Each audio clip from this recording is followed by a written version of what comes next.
Come on their own. 6. Bai Xiachen hung his head, knowing he didn't think everything through and made a blunder. Mother, this is all my idea, it has nothing to do with Jin Tian and Ling Yan. The Steenbun was afraid Bai Yan would blame his younger siblings, so he immediately shouldered the responsibility. Seeing the guilty look coming out of his son's dejected face, Bai Yan couldn't help but sigh. She couldn't be too harsh on him, after all, she also failed in this regard for not protecting them better. Mu Shui tried to lead me out of the palace, I think perhaps going after Ling Yan isn't her only purpose. Puzzlement showed along that little face. Mother, what do you mean by that? Shaking her head, it's nothing, let's go back to the palace first. I can't be at ease with you and your brother staying outside like this, nor do I feel comfortable leaving Ling Yan alone in the palace. Do not leave the city again, do you understand? Her serious tone once again causes the boy to flinch, which made him look even more pathetic in the face. It couldn't be helped, Bai Xiachen really lacked consideration in his little plan. He's lucky it turned out this way with Bai Yan locating them and not something worse. But the little glutton was too young to understand any of this. For Jin Tian, he only saw how their mother was reprimanding his older brother and wanted to help. Don't scold big brother please. Jin Tian tugs at the woman's sleeve, his face pitiful and teary. Making a smile to comfort her younger son, don't be sad Jin Tian, I'm only teaching your older brother, I'm not angry. I will overlook it this time, but there won't be a second time. Anyways, who allowed you two to leave the city despite my orders to not do so? Bai Xiachen's body visibly stiffened up over that question. Mother, it's me. I threatened them to let me out, and under my bloodline pressure, they didn't dare to stop me. I snuck out like that. I see, I am at fault too then for being so careless. I thought you kids would be safe as long as you're in the city, but I'm clearly wrong in that regard. Very well, for the time period you kids are to stay in the palace and not allowed to step outside. You're grounded, both you and your younger brother. Bai Xiachen almost wanted to cry and plead for mercy. He's going to be bored to death being stuck inside the palace grounds, there's nothing to play with. However, he also knows there's no other way to wiggle out of this situation, after all, he's been caught red-handed and failed as well in his little scheme to catch Mu Shui. The boy has no grounds to stand on. Back over in the main body of the palace, the whole residence has been plunged into chaos due to the princess's supposed disappearance. Since Di Tsang and the elders are in a private meeting, they aren't aware of what's happening and none dared to barge in on their discussion due to prior orders. Then Bai Yan their queen wasn't around either, leaving the servants and soldiers without a head to lead them. Nevertheless, that doesn't mean every stretch of the palace grounds were in chaos. The princess's own wing was rather calm right now. Since the day of Mu Shui's betrayal, the care of Ling Yan has fallen entirely on Mu Ying's shoulder. Aside from this guardian maid, none are allowed to step inside this area. Lord Yuanpe, should we go inform the king? After all, the princess's disappearance is a big deal. A palace guard asks their head captain with a rather anxious face. Yuanpe was in charge of security around these parts, so he's not feeling so well either. He's rigid and nervous, knowing what would happen if they don't locate the baby soon. Keep looking, and send someone out of the palace to search the city. Not only do we need to find the little princess, we also need to find the queen. Wiping the sweat off his forehead, he grits his teeth and snapped out this order. Then should we go look in the princess's residential wing again? Her Highness might have returned by now. Another guard suggests, hoping that might be the case. There's no need, I just saw the little prince heading into the princess's quarter to rest. It's best not to scare His Highness with this news, it's bad enough as it is. Yuanpe mutters this to his subordinates. Come on their own. 7. The twins are often accompanying each other, so it's not out of place to find Jin Tian resting at Ling Yan's room. Coupling in with the fact that the princess had gone missing, the guard captain simply left it at that. He's not finding this strange or anything and don't want to stir up any more trouble than what's already on his table. Moreover, it was Mu Ying who carried the prince into the room the last he saw, a sure sign for him that it's not a fake on that side. You bunch keep looking, I'm going to report this to the king. Without another word, Yuan Pa the guard captain rushes for the study where Di Tsang lies. It's unsure if he's just lucky or mere coincidence, but right as he's about to barge through that door, it opened. Reflecting into his eyes were that peerless contour of a man radiating power and dominance. Taking to his knee in a panic, "Sire, it's not good, the princess and queen are both gone." This abrupt news instantly made Di Tsang's complexion go dark. Flashing a flicker of panic, he hurriedly closed his eyes to sense his wife's presence. When he realizes from the contract that Bai Yan was indeed missing and not in the palace, he went white. She's gone. Why did she leave again? Who is it? Who spoke to my wife and said something stupid again? There's no reason for Bai Yan to leave the city without telling me, unless something else has happened. Yuan Pa timidly continues, I do not know the exact reasoning, sire. Only that someone told us the little princess is missing and that the queen is gone. Under these circumstances. Bang!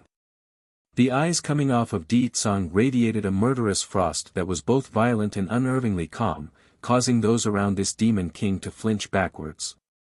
All I did was go into a meeting with the elders and you useless bunch have already managed to anger my wife and make her leave again. Find out who is it that's responsible. I won't forgive that individual. Also, where is my brother-in-law Bai Xiao? Yuan Pa meekly answered, Sir Bai Xiao, he's likely still in the palace somewhere. Bai Xiao is still here. That quickly doused some of the anger in the demon king because he knows his wife wouldn't leave without her brother if she really did run away. Brother-in-law. Suddenly, a voice came from the front and catches Di Tsang's attention. I heard my sister and Ling Yan is gone. Shower, your sister wouldn't have left without a reason. Something must have happened during this period that we're not aware of. Exactly then when Di Tsang wanted to go investigate the matter by going in person, another series of running footsteps catches his attention. Kneeling there, the messenger sounded urgent, Sire, someone is asking for an audience. Narrowing in his eyes, who is it? It's the leopard tribe's Mu Shui. The messenger lowered his head even further until that forehead has touched the ground. She says she knows where the queen and princess is. Instantly a shockwave rocked the study room, sending all of the books flying off the shelves and into the air. Di Tsang was very pissed at this moment and it showed in the power he vented in that second. Bai Xiao on the other hand wasn't aware of who this Mu Shui and became perplexed by the strong reaction. Who is this Mu Shui? Why is brother-in-law reacting so strongly? Let her in. Di Tsang snaps, his face expressionless and dark. Come on their own, 8, yes, sire. The guard complies and retreated, only to return not long after with the mentioned traitor in tow. Greetings to your majesty, shy and flattering along the face, Mu Shui didn't bother to hide her fancy for the demon king that's currently further ahead. For Bai Xiao who was standing next to his brother-in-law, the young lad didn't like this leopard girl in the slightest upon first glance. Right now, he only wants to see how Di Tsang's going to deal with this person who claimed to know where his sister and niece was. It's obvious to him this Mu Shui was a bad person and meant to do something bad. You claim to know where my wife and daughter is? Di Tsang asks with an indifferent voice. This was a test from the man himself. Unlike others, Di Ling Yan wasn't your average child, she too holds a special bond with Di Tsang through Bai Yan's blood she inherited, that's why the Demon King's able to verify the girl's whereabout without needing to check in person. Now all he wants to know was what this Mu Shui's purpose was for coming after trying to evade them for so long. Sire, originally I didn't want to bring this matter to the surface, but I just can't bear to let this continue knowing how distressed the little princess is. Raising her shy face, the wretched witch attempts to put on a tearful appearance to win some more points in the eyes of the king, the princess is so lovely, it's a real tragedy that she is born with such a horrible mother. The queen actually gave her away to someone else. Boom!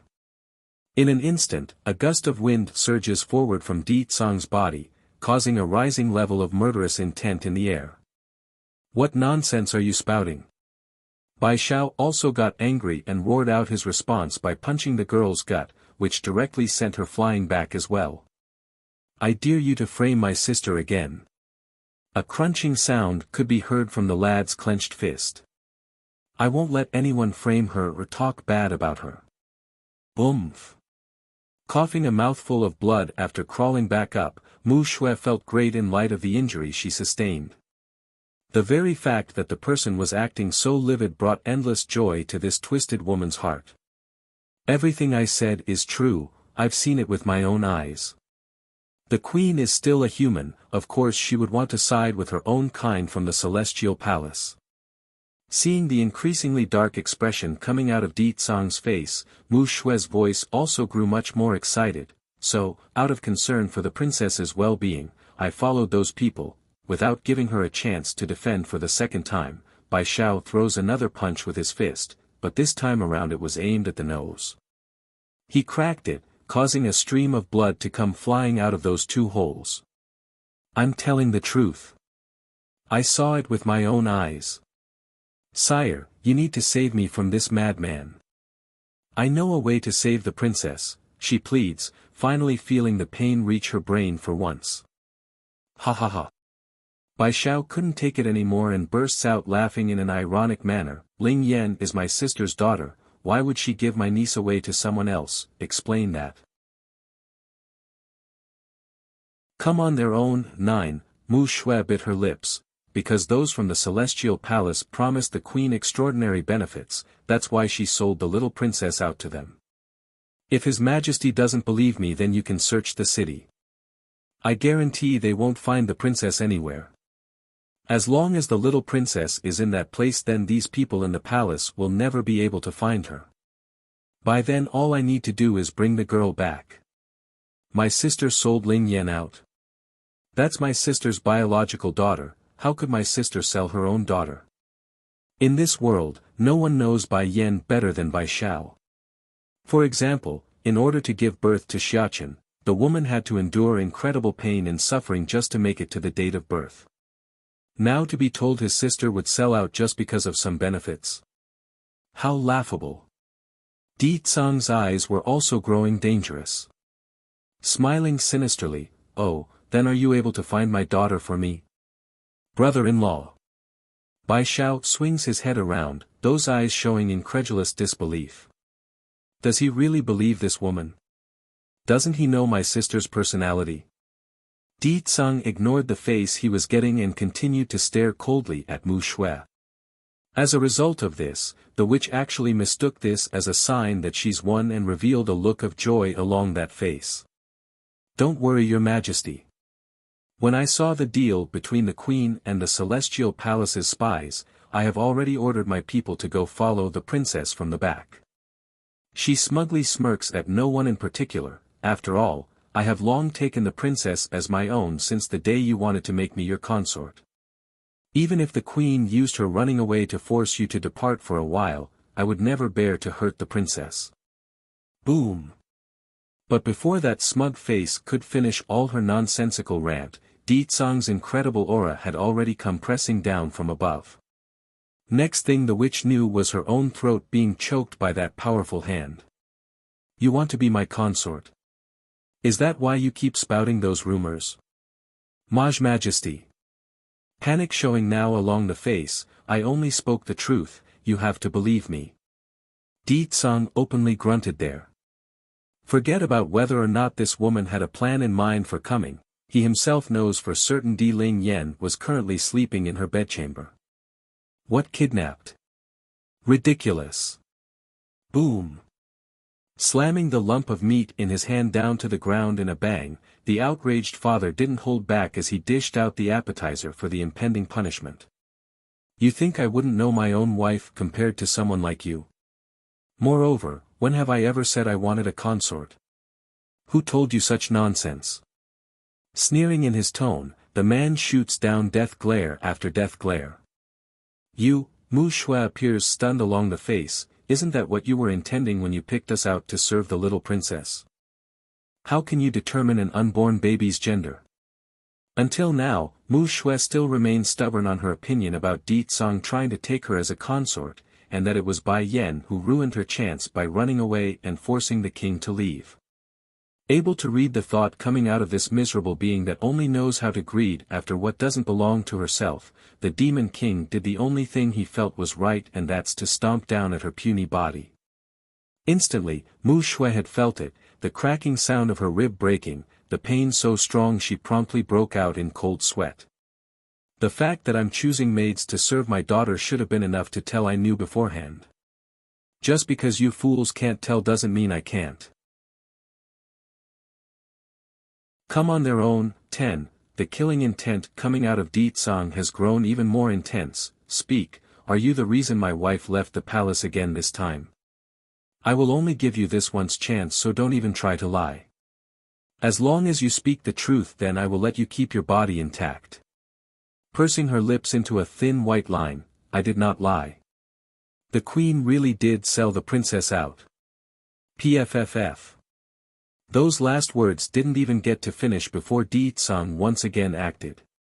Using his leg this time, he steps down hard at the girl's chest and makes her spray blood up into the air like a fountain from the mouth. Mu Shui's face went bleakly white as she loses all the energy from her body. She simply doesn't understand why this was happening and why the king wouldn't run off to kill the queen in a fit of rage. Everything was turning out wrong and away from her plan. Then, as if to answer her question of why, a soft melodic voice suddenly cuts in from the front. Were you talking about me? Stiffly swinging around, Mu Shui could see the one person she dreaded meeting in this moment. Even worse, there's also 2 children with her, one being 7 to 8 years old, the other still a baby wearing a dress. Just that instead of being a girl, the baby was instead a boy that still had baby fat. Gawking her mouth as the mind went white, Mu Shui couldn't begin to process this reality. What's going on? Why is the little prince wearing a dress similar to the princess's? Why is it so similar to the child's clothing back in the cave? Mother! Exactly then another childish cry breaks in.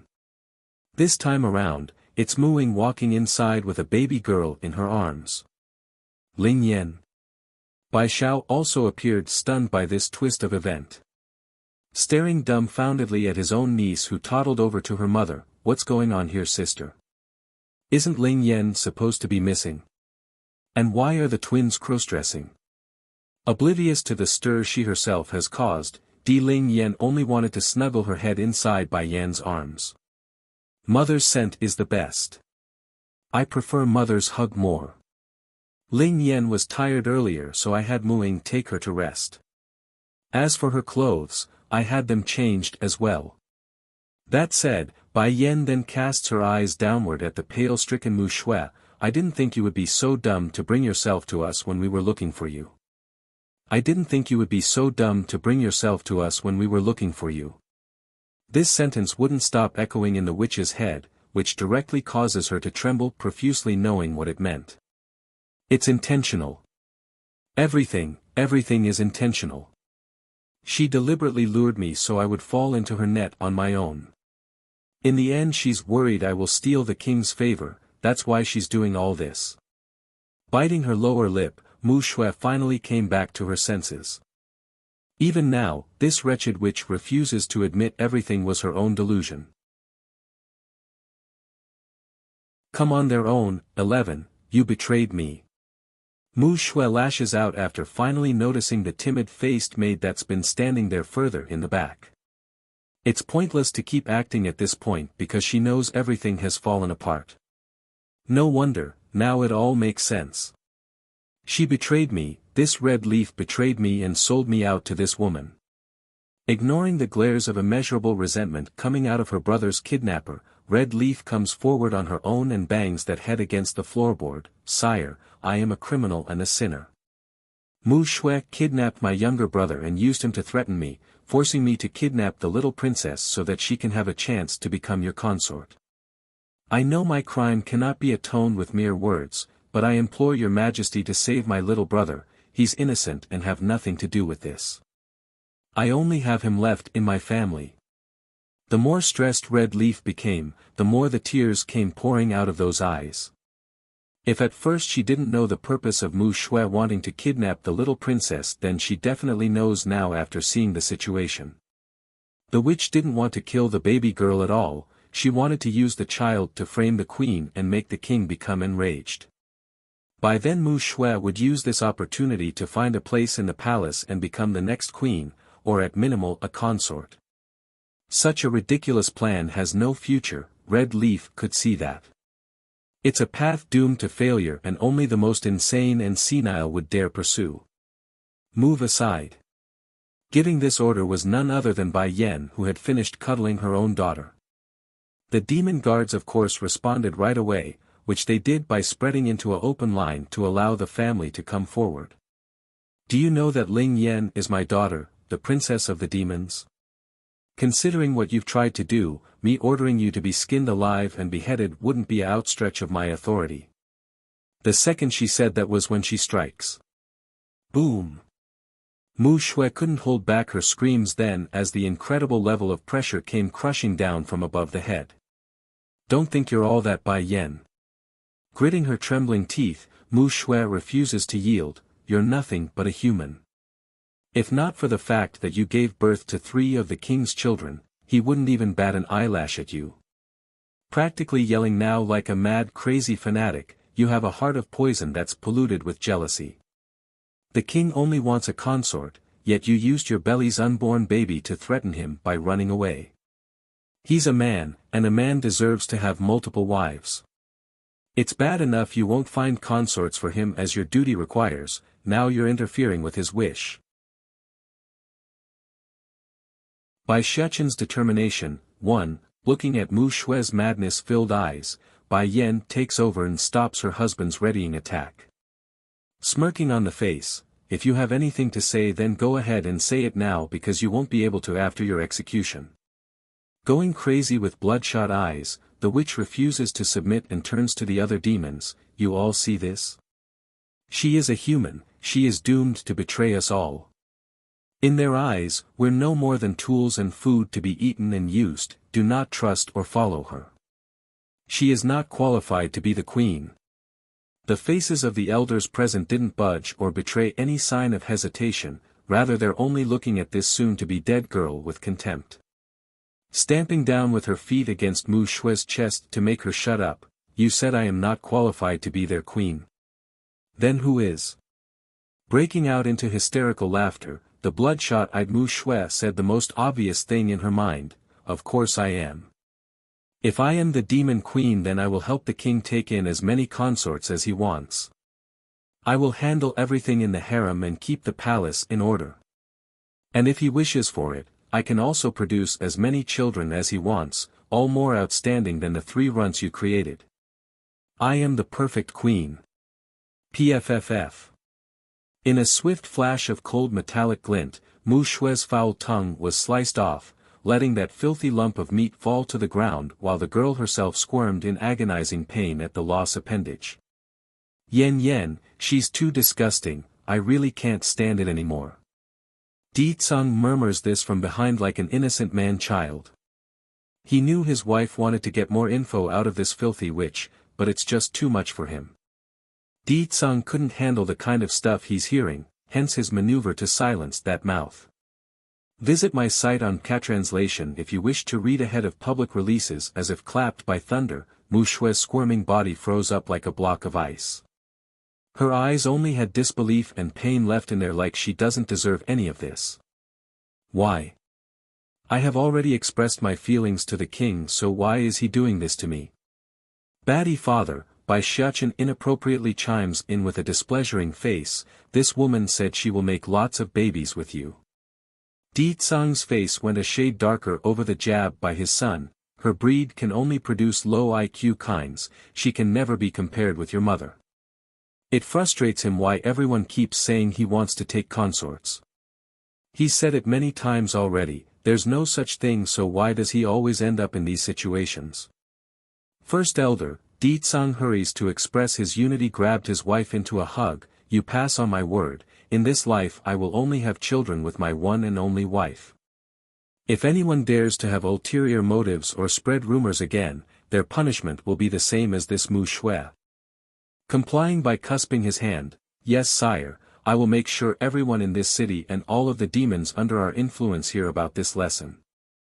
Also, should I go gather the females? Slightly cool still in his voice, Di Tsang's face definitely looked better after that. I've said it before, unless it's related to the celestial realm and its attack plans, everything else is to be decided by my wife.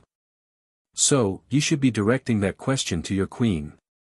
It's not a bad idea, you can decide on the details first elder. Bai Yan gives a nod after listening. By Xiaoqin's determination, too, Bai Yan's not afraid of trouble, she's had plenty of that over her lifetime. However, she now has a daughter to worry about. As a mother, she doesn't want Ling Yan to be cornered by enemies from every angle. This time she must make an example. Di Tsang was of the same opinion and scanned the gathered demons. Back then when I made the announcement some of you were probably still in the secret domain training, so, I won't punish any of you this time. But now I'm going to repeat it just once and never again. All the demons lowered their heads in compliance, their ears perked up in order to not miss a single word. Seemingly pleased by the awaiting quietness, the palace will only have my wife the queen, she is the only female you answer to. As for my children, whether it be now or into the future, it will only be between me and her. I promised her one love for one life, there won't be exceptions to my vow to her, do you all understand? Others may not be able to be loyal to one partner, but he could. Aside from Bai Yan, Di Tsang wants no one else. Furthermore, the demon realm has already been given to my wife as part of her bridal gift, the remaining half will be the celestial realm after I conquer it. Everything that once belonged to me now belongs to my wife, your queen. If there's any issue, you should first go to her for clarification. And if there's any argument between me and her, you must heed my wife's order first. Undeniably, Bai Yan felt moved by the speech. She already heard this before, but honestly, she didn't take it too seriously. Now to be brought to the front for all to hear, no woman wouldn't be moved by such a sugary sweet love proclamation.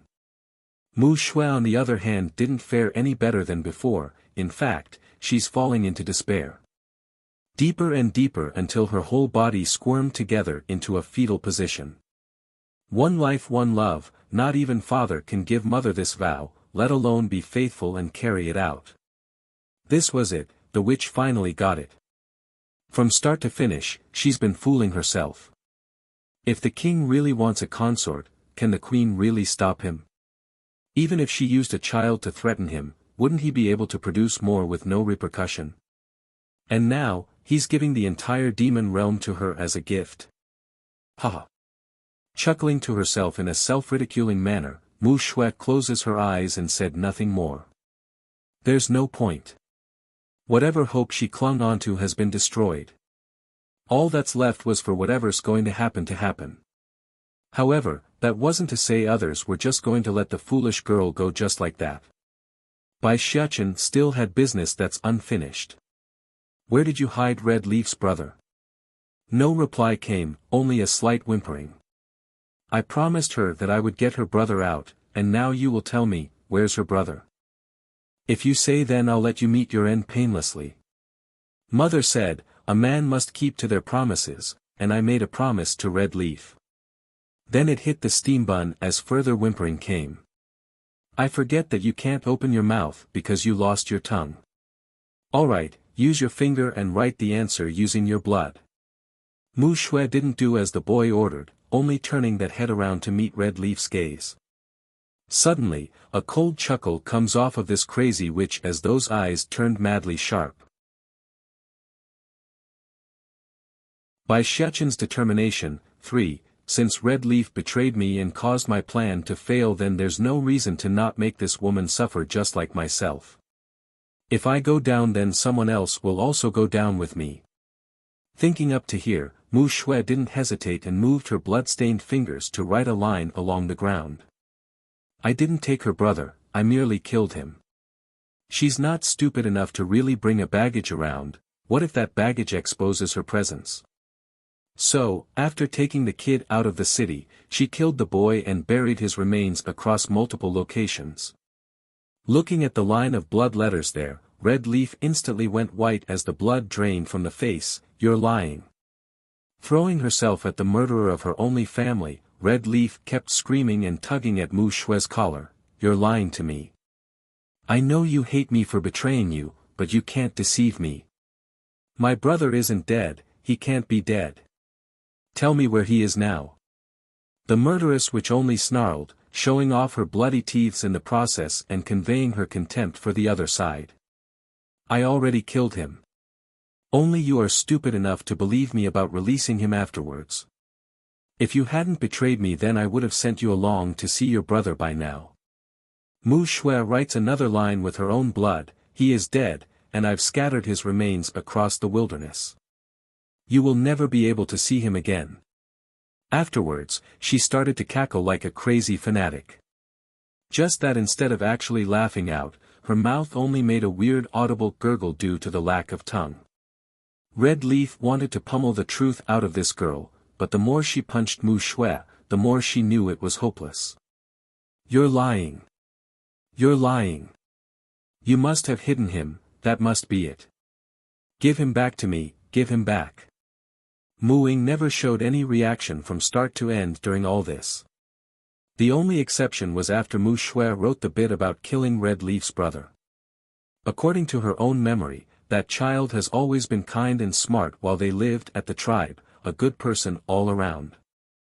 It's no wonder Red Leaf would lose her mind like this. How can Mu Shui murder someone so young and in such a ruthless fashion? Mother, Bai Xiachen also felt the pain inside.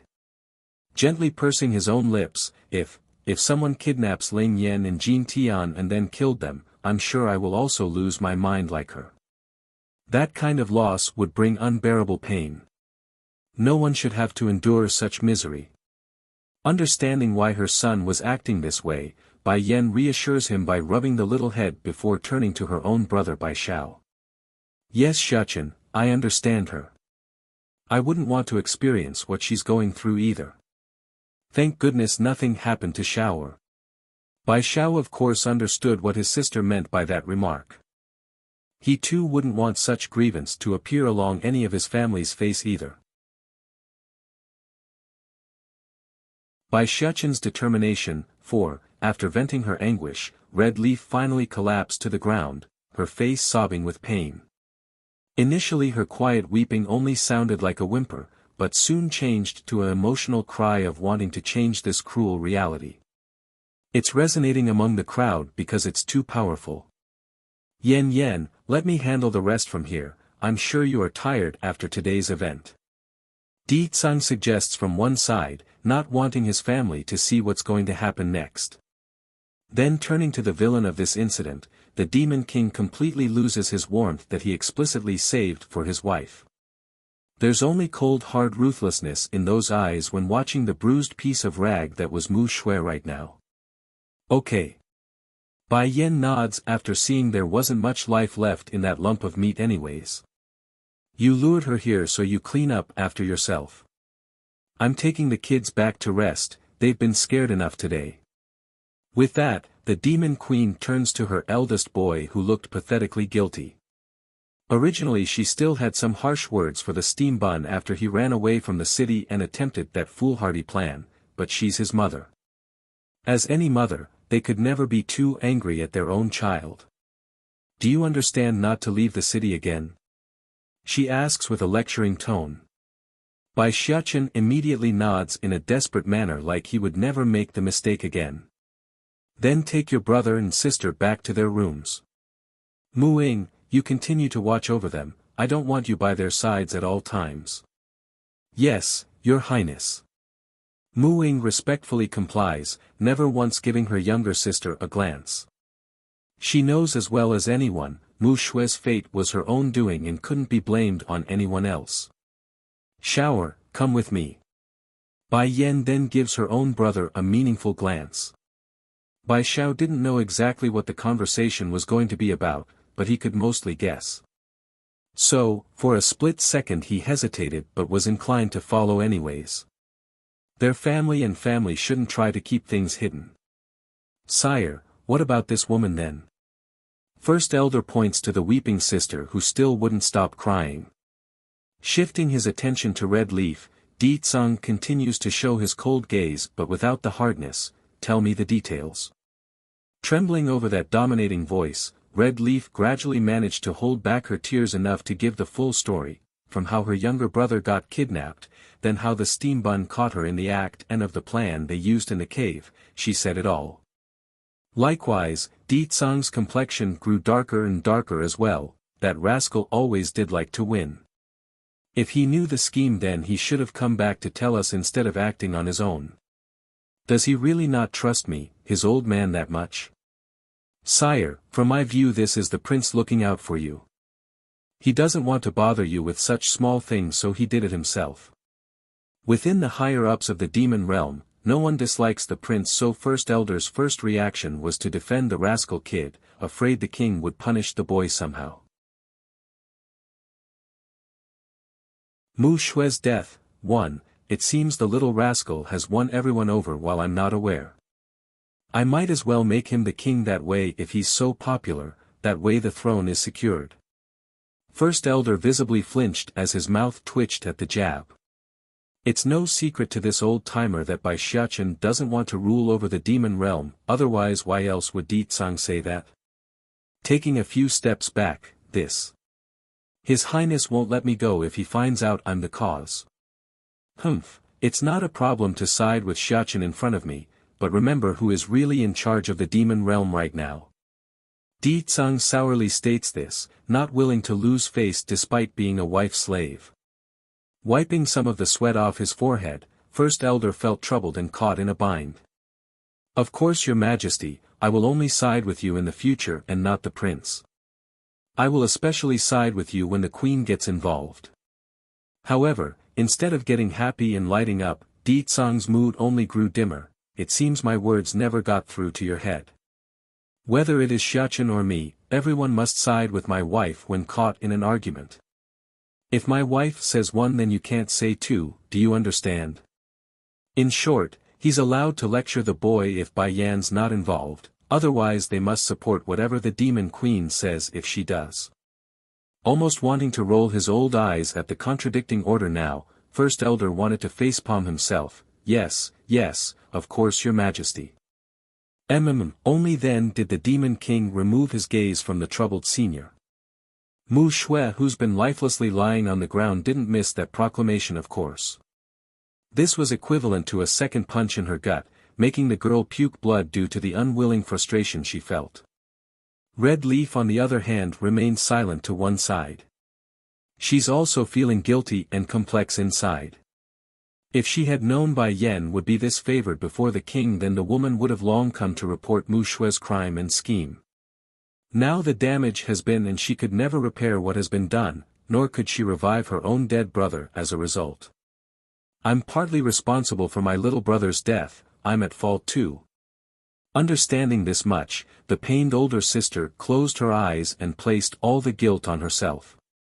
However, the cold gaze coming out of Di Tsang instantly brought her back to reality and the situation she was still in. Although you were forced by Mu Shue to do what you did, it doesn't change the fact that you conspired to harm the royal family. For that, I won't forgive you. I understand, Your Majesty, I know what to do. Showing a bitter smile, Red Leaf didn't mind dying today. She's already lost the only family she had left in this world. What point was there to keep living? Alright, Di Tsang then shifts his gaze over to the lump of meat nearby, but, as an act of mercy from me, I will give you one last chance to get revenge for your family. No matter what you do to this traitor of the leopard tribe, I won't intervene. An inexplicable light burst forward from Red Leaf's eye then. She couldn't stop her body from trembling because this was exactly what she wanted right now. Before she only beat Mu Shue to a pulp, not go for her life. Now she's gotten permission. The king is willing to give me this chance. Yes. Yes.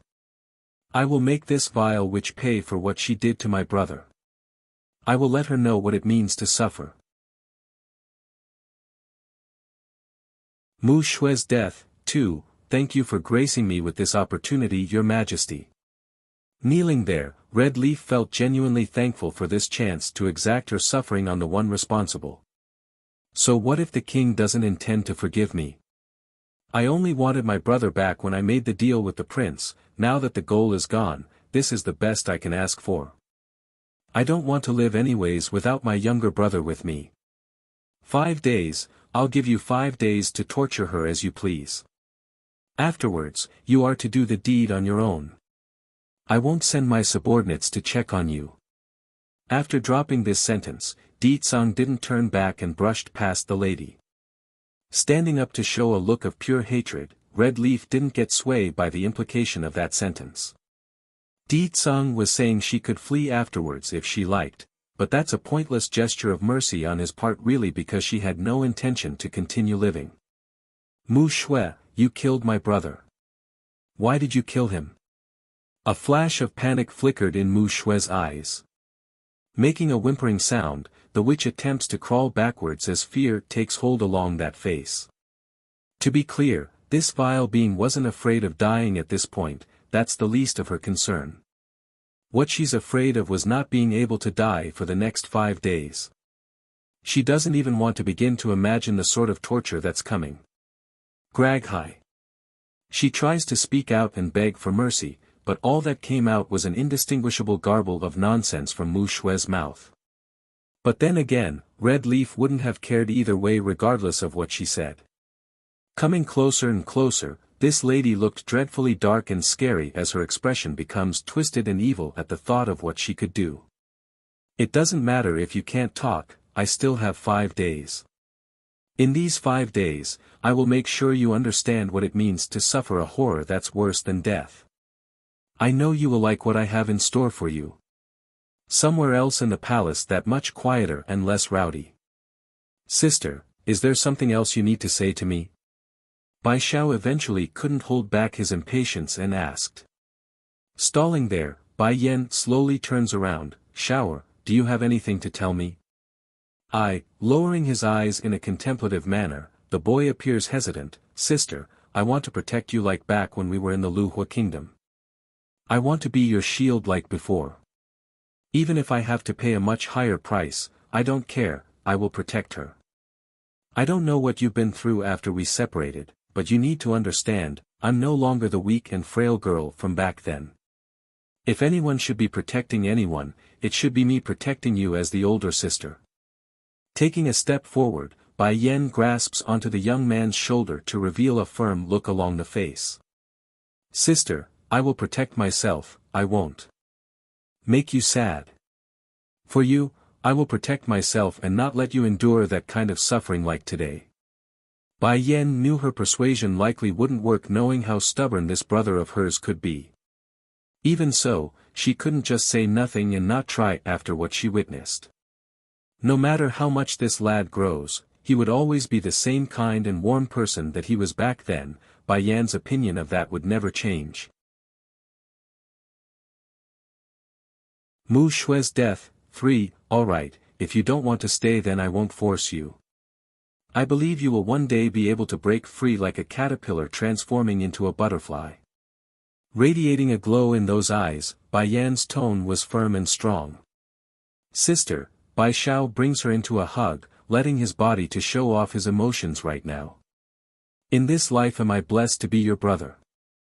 That comment made the woman go stiff due to how touching it was. Do you still blame me for what I did back then? For not bringing you with me when I left alone? Showing a bittersweet face, you are my most important person in this world, how can I bear to blame you? I never blamed you, I only felt hurt inside for you.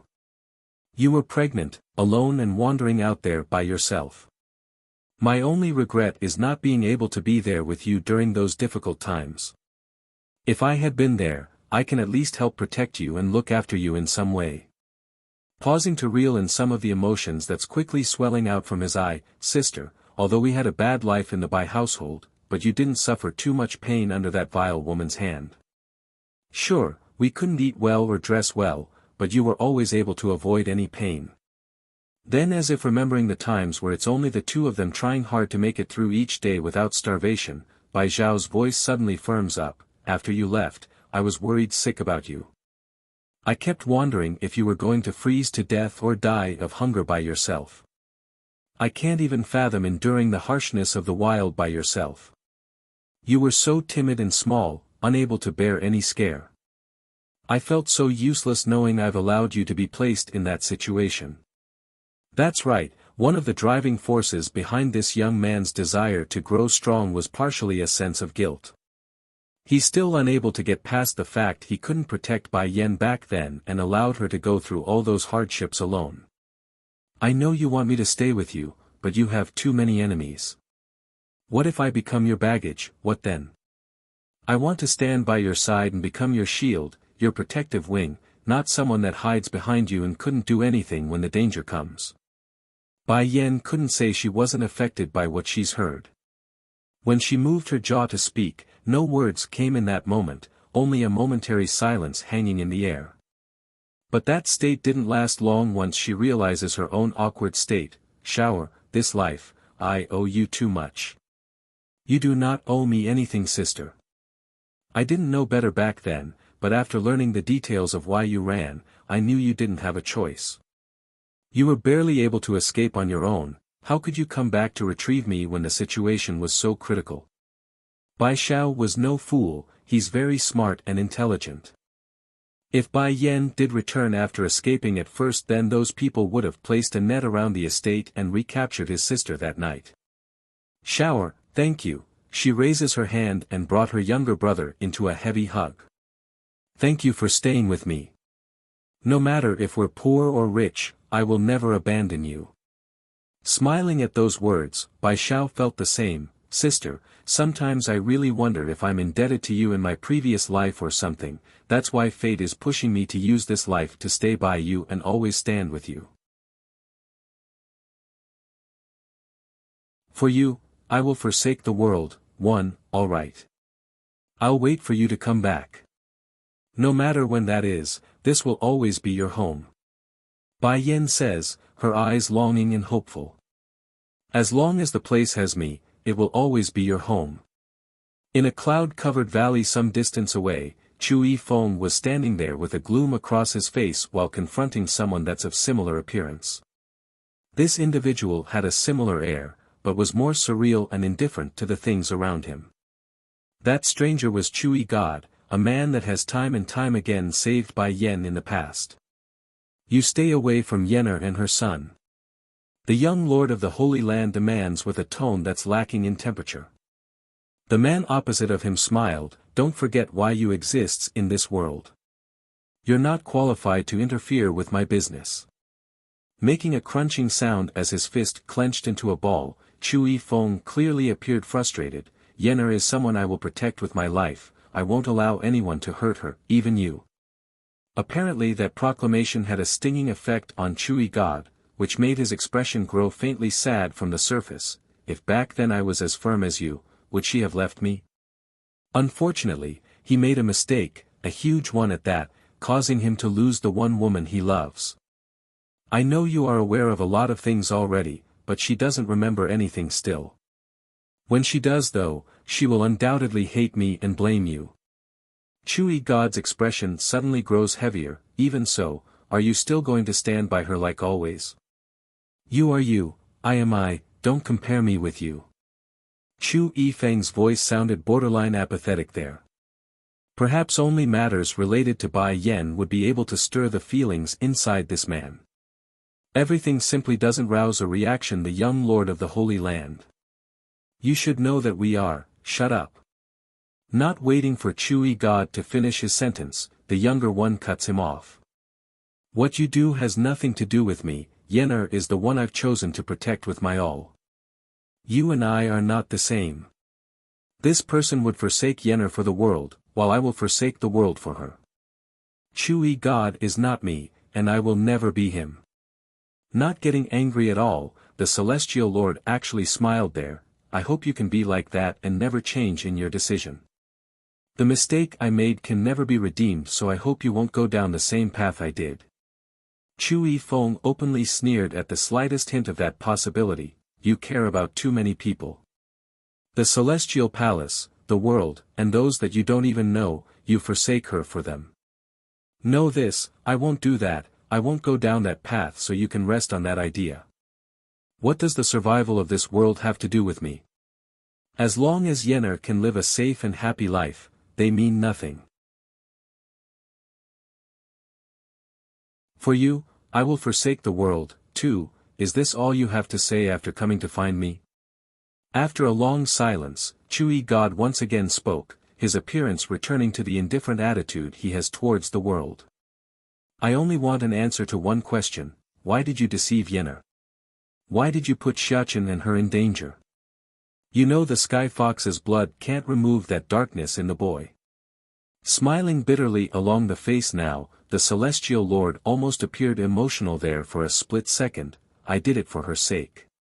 That grudge inside the boy is too heavy.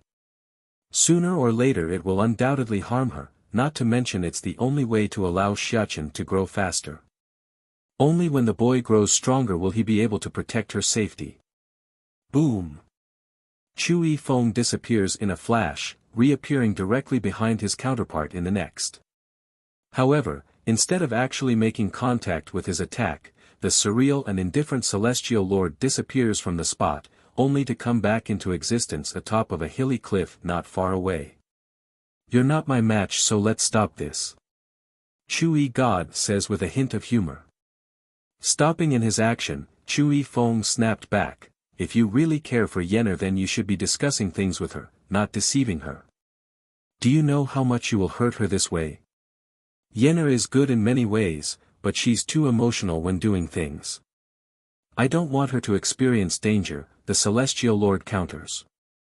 He also knew lying to Bai Yen would make her hate him, but the man would rather she hate him than allow her to be in danger. So, for the one person he cares about in this whole wide world, Chui God would rather she hate him if that's a must. Chu Yifeng's face grew increasingly colder after hearing that. Raising up a storm around himself in the process, not deceiving her is being respectful. It's no wonder she abandoned you in the previous life. On this point alone Di Tsang was superior to Qi God. At the very least, the Demon King respects the opposite sex and listens to their demands, while this supposed savior of the celestial realm wouldn't show an ounce of respect to those he cares for. The celestial lord's perennially indifferent and cold face finally cracked under that insult. Showing an almost angered expression, his eyes grew hard. I don't need you telling me what I did wrong. I know I wronged her, that's why she left me, otherwise, we would have been married a long time ago. Closing his eyes, Chui God's expression showed pain and regretful look. It was I who pushed her away, and it was I who nearly destroyed her. Humph, even without that event, she still wouldn't have married you. You're not just a little bit inferior to Di Tsang, but a lot more. The implication of that was Bai Yen would never be his even without that incident. Sure enough, Chui God felt like his heart's been pierced by multiple swords in that moment, causing him to bleed in pain at the soul level. He knows what Chu Yifeng said there was the truth. It's just that he's never been able to admit to that fact until now when his counterpart finally poked through the thin layer of bubble he's been hiding behind. Back then Bai Yen was always well-behaved and sensible, only before Di Tsang did she ever act out and show her true personality. For that reason alone, Chu Yi God knew the relationship between the two weren't the same as his own. It's very special, to the point where he the ruler of the celestial realm had to resort to trickery of a young lady for marriage. For you, I will forsake the world. 3. You don't have to continue. Somewhat pale along the face now after having all his greatest sins brought to the open, Chui God reveals a saddened face. She hates me to the bone, so of course she won't accept me. However, you can't marry her either, after all, we are in essence the same person. Chu Yifeng's attitude got even colder once the topic got shifted to the one thing he hated about his own existence. I already said it, I'm not you, I will give her respect that she deserves, unlike you who only looks to her as an object to be used to your own liking. As long as she's happy, then I'm willing to accompany her as a brother for the rest of her life. Can you do that? A visible tremor shook the celestial lord in that moment. Can I do that? Ha, if I could do that in the past, then she might not have left me for him. She wouldn't have been forced away by me, nor would her fate end up so miserable because of I. She's suffered so much, and now she's finally gotten happiness. I won't let anyone destroy that, not you and not those who wish her harm. If you dare hurt her and try in any manner that I can find. Growing firm across the face, the young lord of the Holy Land sounded tenaciously scary then, something he's never done in his entire life. I will suicide with you if I must. He owed her for the previous life, so he must use this one to repay that debt, even if that means the exhaustion of this one. For a while, the celestial lord actually fell into a momentary trance under Chu Yifeng's unquestionable glare. Would she have changed her mind and be with me if I was as firm as he was? You better watch yourself and not let me find you near her again. Chu Yifeng gives a final warning before turning away. To this new incarnation of the same person, the newer one found his former self absolutely repulsive. Merely being here for this long was a test of endurance already, because it reminds of him all the things that happened in the past. Not long after the young man left, another presence appears, causing the celestial lord to frown even further across the face. Lord! Calling out was Keeper Ling, who had just arrived on the scene. His old eyes were full of excitement. I finally found you. Are my orders pointless to you people? Who allowed you to move again, Yenner? Showing a frown as well. Now, Lord, this is not our decision, we're also without choice in this matter. The demon realm has attacked us and our people. Do you really want the entire celestial realm overturned because of one woman? Letting the frown fade away, Chu God returns to the surreal temperament that he always carried. So what? This is what the world owes her. Shocked with surprise along his old face, the grumpy-tempered keeper almost couldn't believe his own ears. Is this the same celestial lord from back then? The one from back then would never say something so damnable. For you, I will forsake the world. For, Lord, said the grumpy keeper with a hint of hesitation, there's something I need to ask of you for my coming. Speak it then, don't waste my time. Sounding impatient, Chu God unkindly orders. The matter is like this. Roashi's body has been injured for many years, so we've been searching for a way to help treat her. Now we found it. Oh, that's a good thing. I have no objection, so you can go ahead with the idea. Why are you reporting this to me? Chu God speaks in a way that it's confounding to even bring up the subject with him. Keeper Ling visibly gawked, like it's ridiculous to hear that sort of reply. What's wrong with the Lord? How can he react so wantonly? Roashi's treatment should be the utmost importance right now, with the calamity drawing so close. Let me explain, Lord. If we want to treat Roashi's injury from back then, we will need your help. Keeper Ling's expression then turned a darker shade of hostility. We need the blood of a fox, a young one and a female one at that. Only the purest of the foxes can it work. If only the grumpy keeper paid a little more attention to the foe opposite to himself, then he would definitely realize the sharpening gaze around Chu God's face. You mean you want me to go to the demon realm and demand Yenner's child? Just like 1,000 years ago? 1,000 years ago, I personally went out to capture Bai Yen and then thrust her into the depths of hell by burning her at the altar.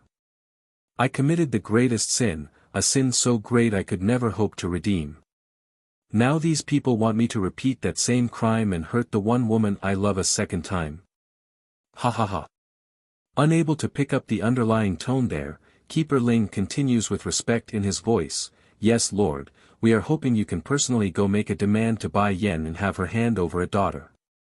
As long as Di Tsang and Bai Yen cooperates with our plan, we in the Celestial Palace are willing to spare the demon realm after the calamity comes to pass. In that second, Chui God actually chuckled satirically, do you also want the demon realm to be grateful to you as well for sparing them? This time not even the dense Keeper Ling could miss the taunting attitude from the other side. Showing a puzzled look along his old face, Lord. 1,000 years ago I thought the celestial realm and its denizens are the most important to me, but I discovered that's not true. In this world, the most important thing to me is her, only after she left me did I realize that fact. She could have been my wife, but I pushed her into the belly of despair with my own 2 hands to allow someone else to yank her back out. For that mistake, I lost her forever. Pausing to meet the old keeper's gaze, Chui God appeared self-mocking now, I couldn't accept it back then. She was supposed to be mine, but I gave her away to someone else with my own action. Then I went after her out of my own selfish greed, pursued her and hunted her, until I pushed her to death. Finally closing his eyes, the Celestial Lord recalls back to the scene where he saw her die in the arms of his love rival, only then did the pain he felt in that moment come surging forward. It's stinging like a sharp thorn that continues to constrict around his heart at all times. Her child is her life, and if I kill her child then it would be me killing her a second time. You expect me to commit that same mistake a second time, is that what you are asking of me? For the first time ever, Keeper Ling finally got a clearer look at the Celestial Lord and what has become of a man that once held the world in the highest regard. He's no longer the Lord. This person, he's not the Chui God from a millennium ago. But Lord, are you going to abandon the rest of the world for the sake of a single woman? How can you do that? Shaking across his shoulder due to the surging frustrated anger inside, Keeper Ling couldn't keep his calm and yelled out the question. 1,000 years ago I gave her up for the sake of the celestial realm, now I will forsake the world for her. She will never suffer at my hands again. The Celestial Lord states this with firmness along that faint smile. The proud little glutton, 1. That outlandish and incredible proclamation from Chui God absolutely horrified Keeper Ling. Every word from the mouth was like a hammer, pounding away at the old elder's heart until it became a messy mush. Celestial Lord, your words are too irresponsible. Do you think the life of all inside the celestial realm is nothing or something? Losing all the respect he had in the past, Keeper Ling yells out his words while making a crunching sound with his fist, what's more, Roa, she waited 1,000 years for you, yet you keep hurting her heart by leaving her behind. That finally drew a frown across the Celestial Lord's face. One day you will understand what you are missing. Roa, she is an amazing lady, far kinder than that ruthless Bai Yen. This world needs such a kind person, and you will one day regret your decision of not picking her over someone so vile. In fact, Keeper Ling found it absolutely abhorrent to even compare the two. One was heaven and pristine, the other vile and disgusting to the core. Keeper Ling, if you find Roa she to be so amazing then why don't you marry her? That way she will have someone. Chui God did not argue, only giving this indifferent suggestion that left the old-timer crushed. Trembling across the shoulder like a rabid animal, what are you implying by that, Celestial Lord? Since you find her to be the most amazing female in this world, and that it will be my greatest regret for not choosing her, then why don't you marry her then? Though the age gap difference between you and her is a bit large, but I'm sure it won't be an issue. I believe Ro she wouldn't mind. Though the Celestial Lord said it with such a frank smile, his tone couldn't be mistaken, it's cold and mocking. Trembling even harder now along the shoulders, you. Don't forget who it was that pushed you up into that position. Just because your wings have grown harder, you're now ignoring us who supported you. Obedience and respect goes both ways. If Chui God wouldn't help them and be useful to the Celestial Palace then Keeper Ling had no reason to continue this relationship with the other man. Heck, if Yin Roa she still had the ability to grow, this grumpy keeper would have likely turned his back on Chui God years ago. Why would he bother with someone that's deserted them for a millennium? Huffing a faint grunt, the Celestial Lord said the one thing he wanted to say for a long time now, then we are of the same mind. I regret ever taking up this position as the Celestial Lord. That way I wouldn't have had to shoulder such heavy responsibilities and hurt my most important person.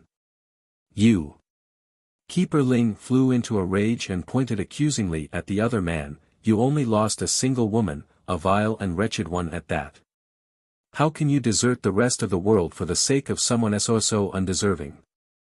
That reprimand drew a narrowed look from Chui God. That's right, it's a woman that caused me to lose my sanity.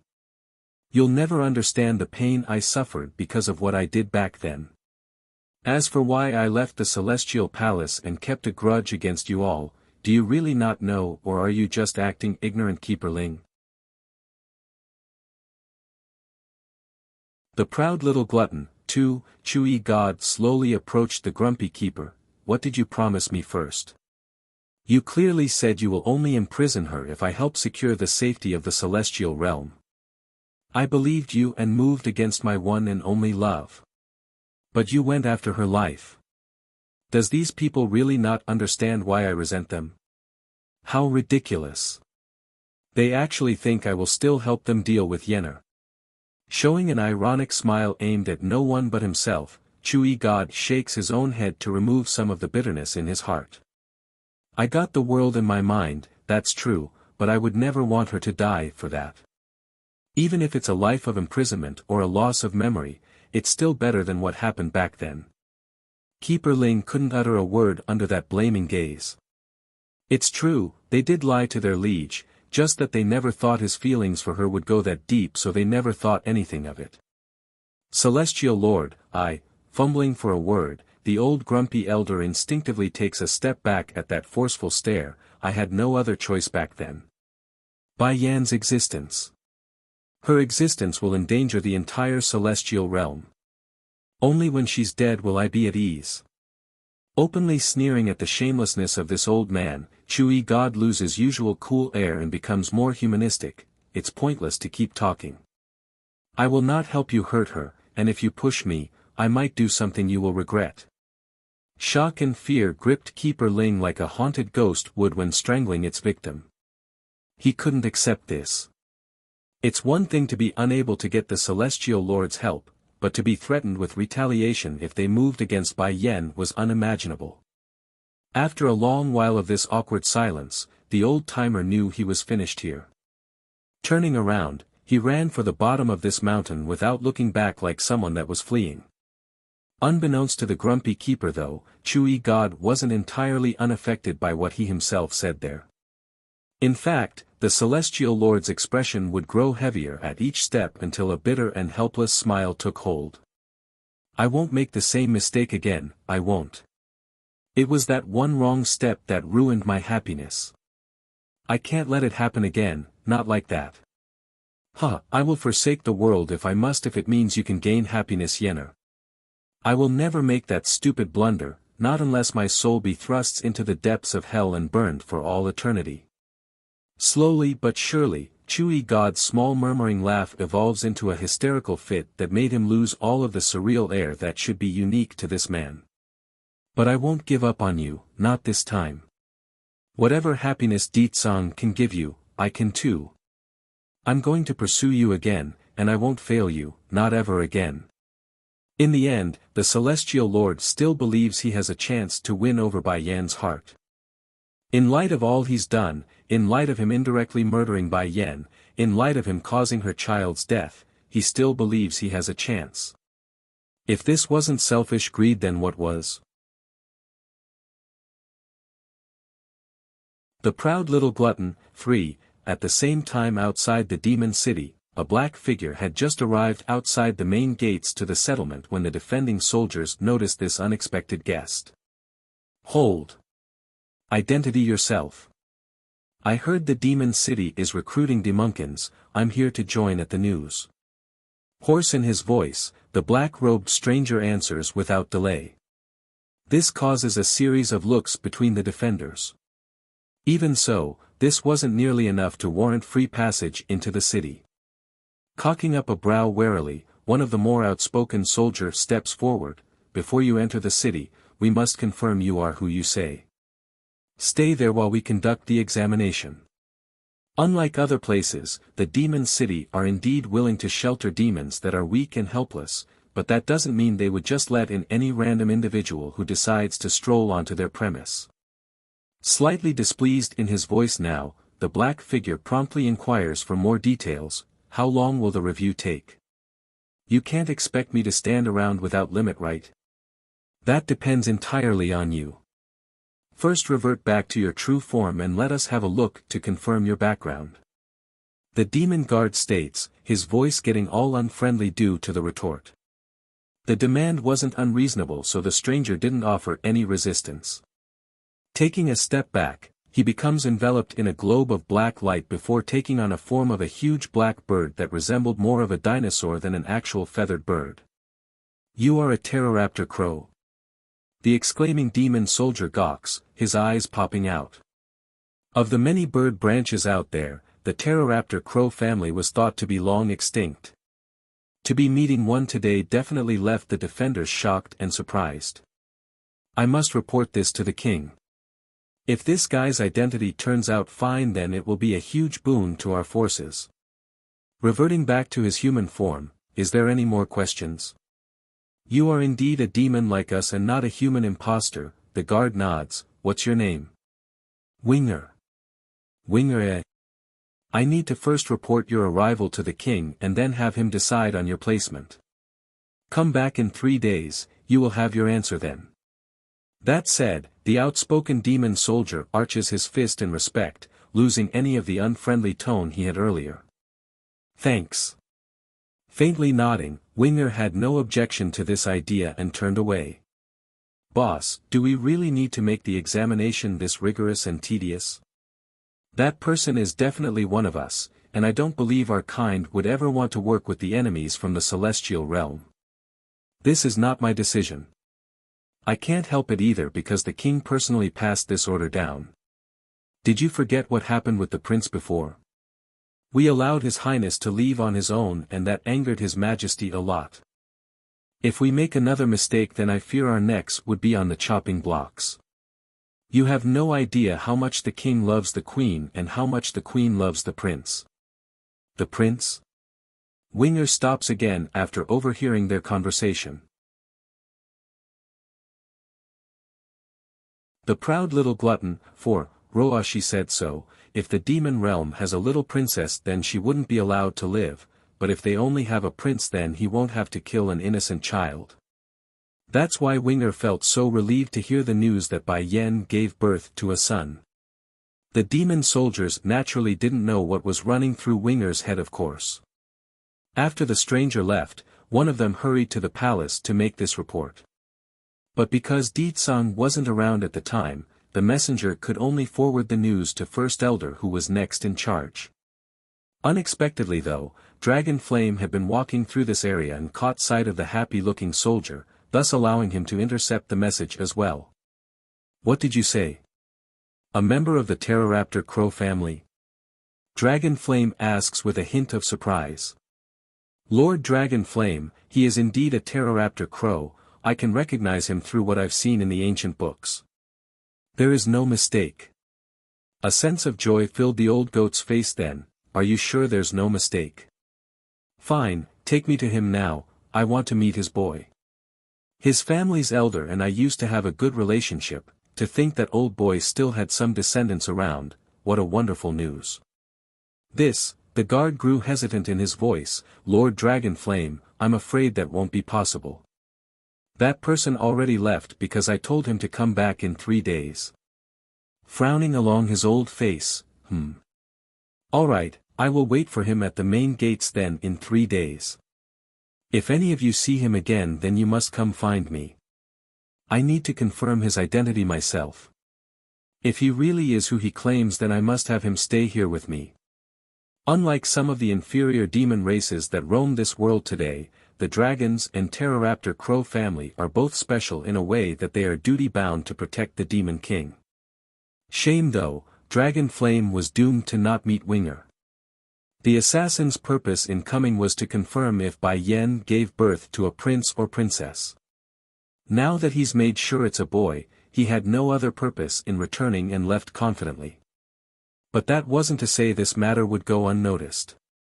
Bai Yan did eventually learn of Winger's arrival, and her initial reaction was a flash of stupor along the face. She's trying to remember something, an incident far into the past, but that flicker of memory couldn't be caught and escaped her like a fleeting image. Mother. The little glutton climbs up from the stool next to the lady and wrapped himself around her tummy to get a good hug in. You did not go with your big brother and sister to play?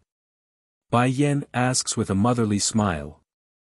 Hanging that little head like he's been wronged. Mother, am I not cute, or did I do something bad? Why do you ask this question? Of course my Jean Tian is lovely and good. Raising his head to meet his gaze with hers, then why do big brother always treat Ling Yan better? He carries her when she's tired, feed her when she's hungry, and gives her a kiss when she asks for one. The proud little glutton. 5. That's why Jean Tian felt so unhappy right now. He's finding it unfair Bai Xiachen would always cuddle his sister while not cuddling him too. Bai Yan breaks out into a giggle. My precious Jean Tian really have grown up, you know how to be jealous of your own sister. Xiachen doesn't dislike you, he only thinks that you should be more independent since you're a boy. He also loves you just as much as your sister. Really? The little glutton tilts his head to the side in an innocent manner. Big brother said he will teach me how to fight when I'm 3, but I want to learn now. I want to protect mother and sister. Alright, I'll speak to Xiachen about this and have him teach you earlier. Slightly humored by her boy's behavior, Ling Yan is your sister, so your responsibility is the same as your older brother, you must protect her. The little glutton nodded his head in heavy strides. Big brother said I am a man, so I will protect my sister. Any boy who wants to abduct my sister will feel the pain of me breaking their legs. In saying so, Jean Tian's expression grew incredibly proud, which in kind only causes his mother to get black lines running across her face. Who taught you that? Big brother did. He said all boys that want to get close to Ling Yan are coming with bad intention, so I must break their legs. They will swindle her away. His family's Ling Yan is so lovely, so there must be a lot of bad people who wants to kidnap her. I must be strong and powerful. Only then can I protect her from anyone who wants to take advantage. Twitching along the mouth, Bai Yan wanted to facepalm herself. What did Xiachen teach his brother? How did Jean Tian become so possessive and violent? You can't think like that, Jean Tian. Your sister Ling Yan will need to marry someday.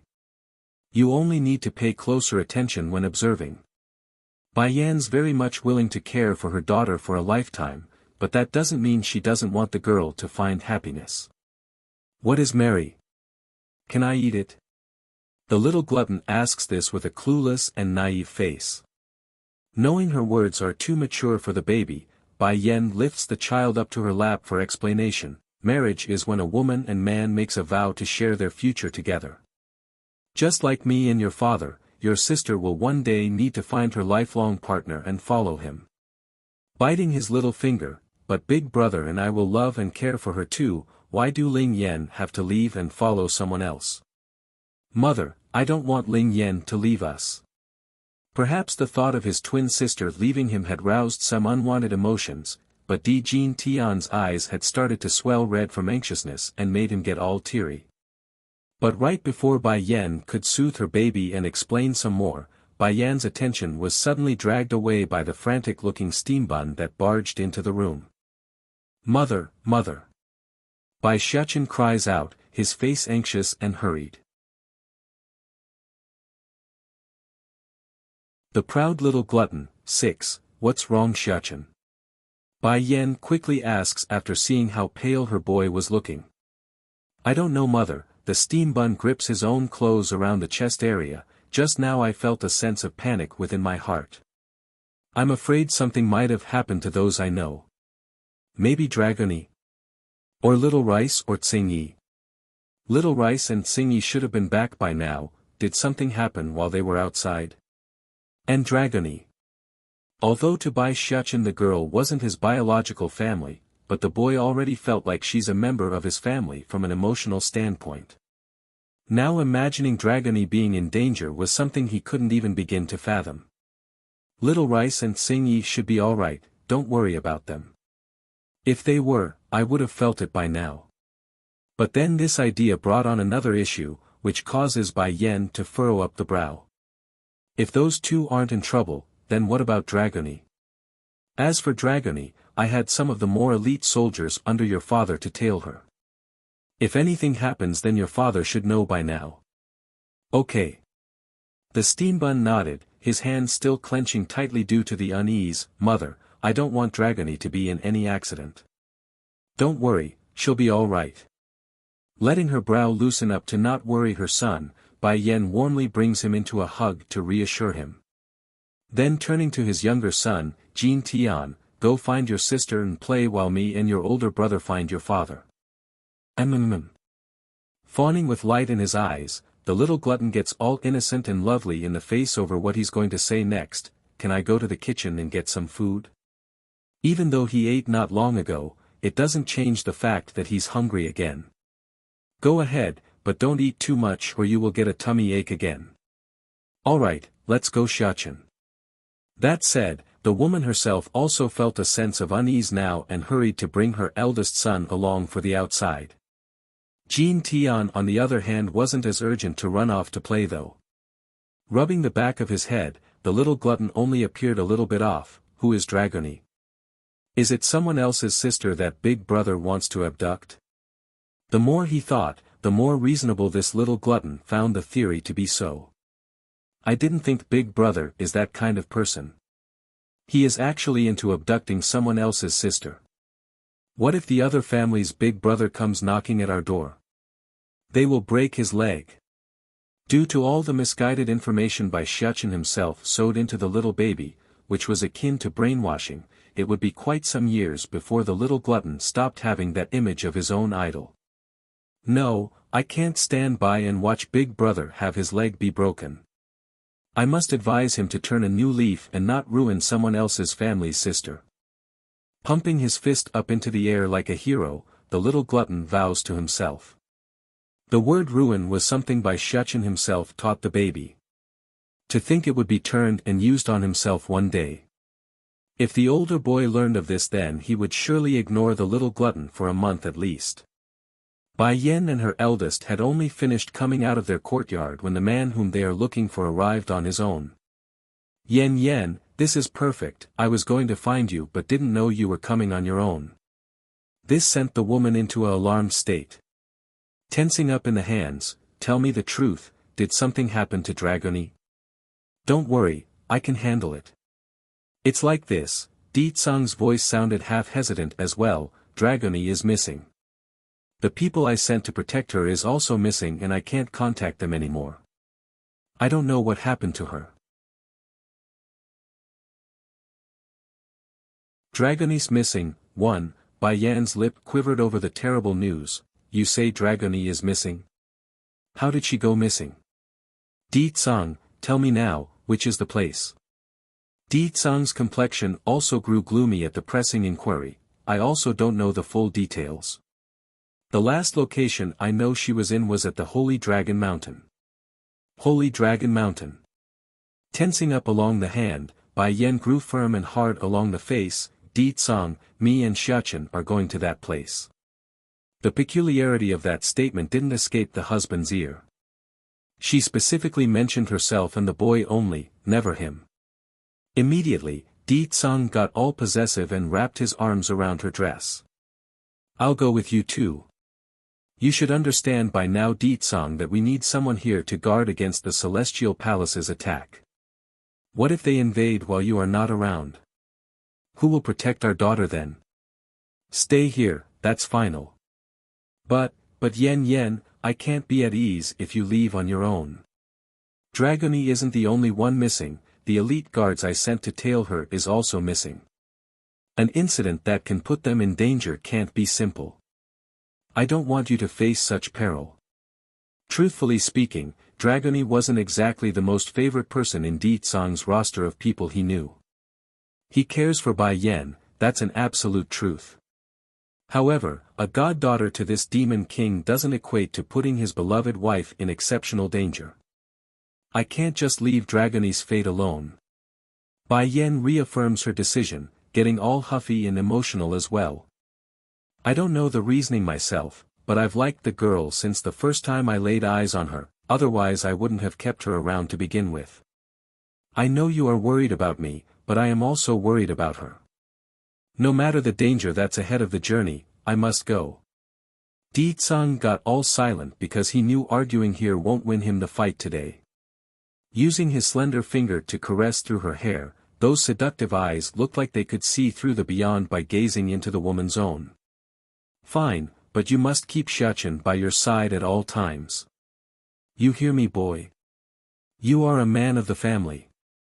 You must protect your mother while I'm not around. When speaking the word man towards his own son, Di Tsang made sure to put extra emphasis on it to pass on the trust he had. Don't worry, Batty father, I am a man now, I will definitely keep mother safe from any harm. Making a faint chuckle at the good reply, Di Tsang now appeared proud. That's my son, that's how a man of the Di family should be. Bai Yan naturally felt relieved at the go-ahead from her own man. She was honestly starting to worry this possessive demon king would really force his way and bring all the children along.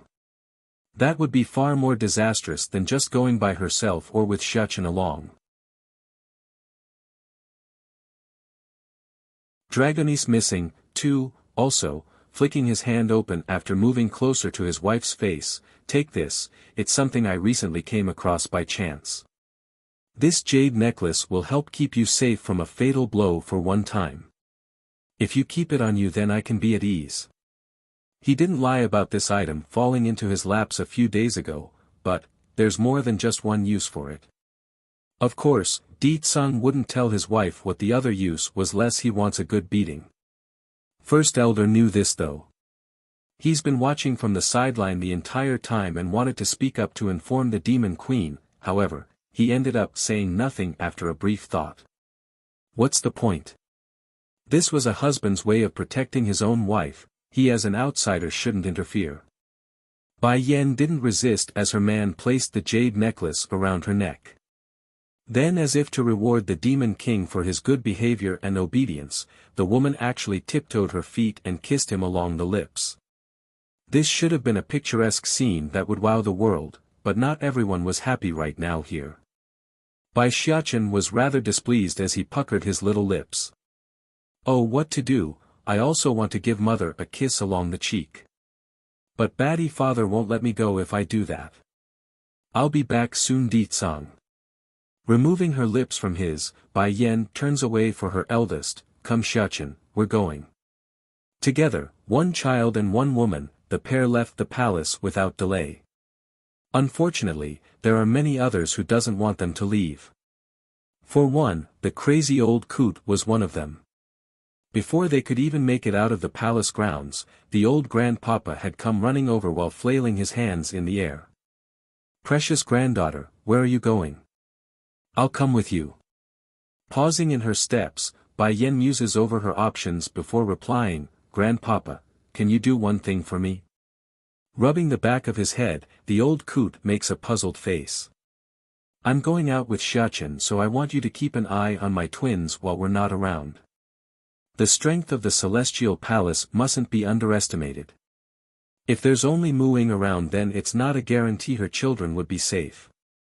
Now that's where her grandpapa would be able to help. As for Di Tsang, he has a lot of things to oversee. The person wouldn't be able to keep a tab on the children at every moment of the day. Okay, clapping his hands as he laughed aloud, little Ling Yan and Jin Tian are both so cute and good, just like you back then. However, where are you taking Xiachen? Can't you take me as well? At the end of the day, the old coot would rather be with Bai Yan than to stay here regardless of how fond he was of the kids. Shaking her head, the woman knew she had to do some persuasion here. I can't be at ease with my daughter being left alone. Also, aside from you and Di Tsang, I can't leave my children in other people's care. In other words, she only trusts her husband and this grandpapa the most and wouldn't entrust the twins to anyone else. Which was true and not a lie. Laughing with joy now at the given responsibility, precious granddaughter, you don't have to worry, I will make sure the babies are well protected. The old coot then went ahead to pat his chest in a reassuring manner, I won't let those bad people anywhere near them. Dragonese missing, 3, but, the old coot's smile disappeared again, his eyes wide with pleading, can you come back quickly? Considering how cautious his tone was, Bai Yan could already see the miserable picture the other person would make once she's gone.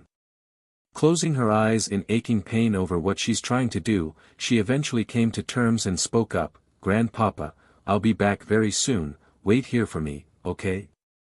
The old coot nodded heavily, I will be good so you can't lie to me. Cross our pinkies? Okay, pinky swear. Once I find Dragony I'll return right away. Showing a dazzling smile, Bai Yan went ahead to hook her pinky around the elders to seal the deal. Great-grandpapa goodbye, Bai Xiachen waves his hand in the air as he and his mother departed for good, which only made the old coot even more pitiful in the background. For a while, only the lonely figure of an old man stood at the palace doors, not moving and not going anywhere until the sun set for the night. The Holy Dragon Mountain was located very far from the demon city, therefore it took quite some time before Bai Yan and the steam bun arrived at the base of this place. Even worse, there's someone blocking the road up ahead. Mother. Bai Xiachen murmurs, his hand getting uncomfortably tense as he grabbed onto his mother's sleeve, it's this woman who tried to hurt me and Dragony before. She's the one responsible for sending us down into that underground world. Bai Yan didn't need to be reminded of this because she already knew who the other side was. Though their encounter was brief back then, it's more than enough to firmly engrave the vile deceiver into her mind. You're really alive. A complex look comes off of Roashi's face. There's resentment, hatred, and hostility. You should be reunited with the Demon King now, why are you coming back again? Isn't it enough for you to have one man, why are you coming back to steal the Celestial Lord from me? The way this vile woman said it sounded like she's very disappointed and that the other side chose the most foolish and disgusting choice possible. Bai Yan already had a negative view of this woman to begin with, but her words only made her even more irritated. Then that's when her gaze landed on the crescent moon amulet around the neck.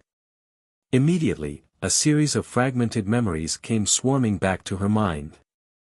It's a picture of two girls, two young girls to be precise. They were inside a dense jungle. One had an amulet in hand and was giving it as a gift to the other girl who was called Roashi. This amulet, it looks familiar.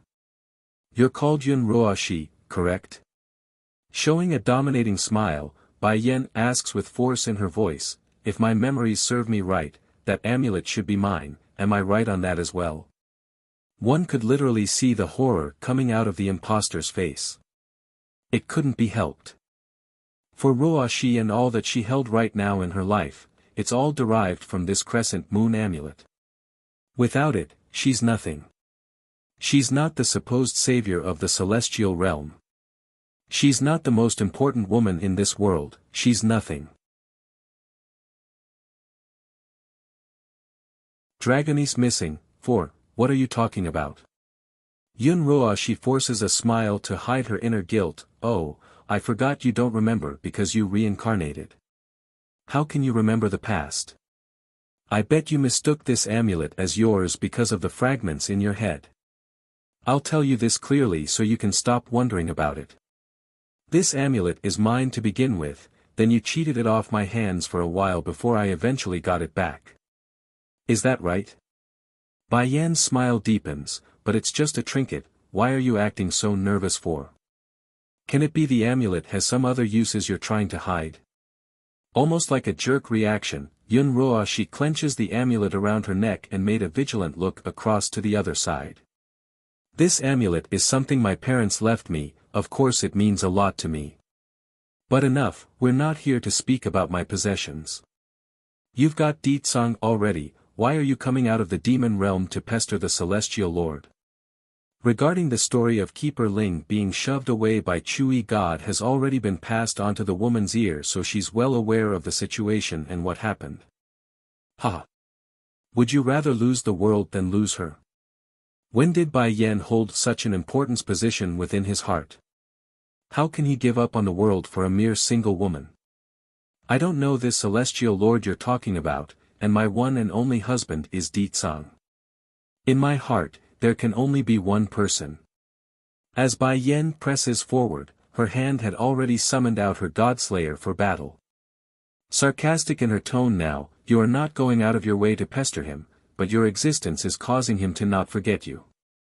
Isn't it enough to have the demon realm in your palm already? Why do you keep coming to the celestial realm and show up in front of him? If it wasn't for this woman's temptation and seduction of the celestial lord, would he keep her in his heart for a millennium? Stopping there on the spot, Bai Yan's cold smirk devolved into an unamused one. I said it already, I don't know who you're talking about. Me and Di Tsang's purpose is very clear, and that's to exact revenge on the celestial palace. Why should I stop for the sake of a single person I never met? That only raised the anger level in Yun Roashi's heart. Quit pretending like you don't know the celestial lord is Chui God. Oh right, you shouldn't know he's him unless someone told you, isn't it? Fine, 1,000 years ago it was he who personally tied you up and brought you to execution ground. It's he who caused you to lose your unborn baby. A visible stiffness gripped Bai Yan's body in that moment. There's unbridled anger surging forward, but more were that of pain and indescribably regret. What did you just say? It's Chui God who killed my son. It's he who hunted me down by sending his men. Several times she had dreamt of an unknown person, but due to the individual always having his back turned to herself, Bai Yan couldn't make out who it was. Adding in the fact that the one in the dream had black hair and a white robe, the connection never drew a spark. Dragonese missing, 5, why does it have to be him? Mother. Bai Xiachen felt the anger coming out his mother's face, so he subconsciously reached out to grasp onto her hand. Though the steam bun was still small in age, but he's nevertheless smart enough to know one of the reasons he's able to survive one of his encounters before was thanks to Chui God. Without that man, he and Bai Yan would be dead at the edge of the demon realm due to those shadow guard that day. Why should I believe you? A crunching sound comes off of Bai Yan's fist as she glared daggers at the other woman. All you have is a one-sided story, you got no evidence.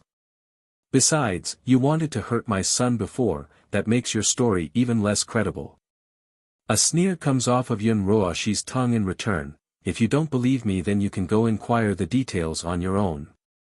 Most only know he's the celestial lord, but those in power all know him by his name, so some of your upper members in the demon realm should know. Bai Yan slowly closes her eyes, knowing she couldn't keep denying the other side's story. It wasn't all that long ago where Chui God deceived her and nearly harmed her own son, but she still believed the man would give her a proper explanation. Yet, the person never came again. How can it be him? Why did he save Xiachen and then nearly harmed him? Which side is the real him? Did he really kill the 4 sacred beasts, the same one in my dreams? This doesn't make sense. Why is everything so hard to figure out? The more she thought, the more tied Bai Yan was feeling inside. Part of her wants to believe in Chui God as a good person, but the other part of her said otherwise based on all the things that's transpired. So, for a time the lady couldn't move, only standing there in silence for a long time. Yun Roashi wasn't going to stand patiently and wait, of course. Showing bitter poison along the eyes, Bai Yan, if not for you then I would have been his wife for a long time already. You clearly got Di Tsang already, why do you have to reappear again? What qualification do you have to hate the celestial palace? All you lost is a child, while I lost the happiness of a lifetime.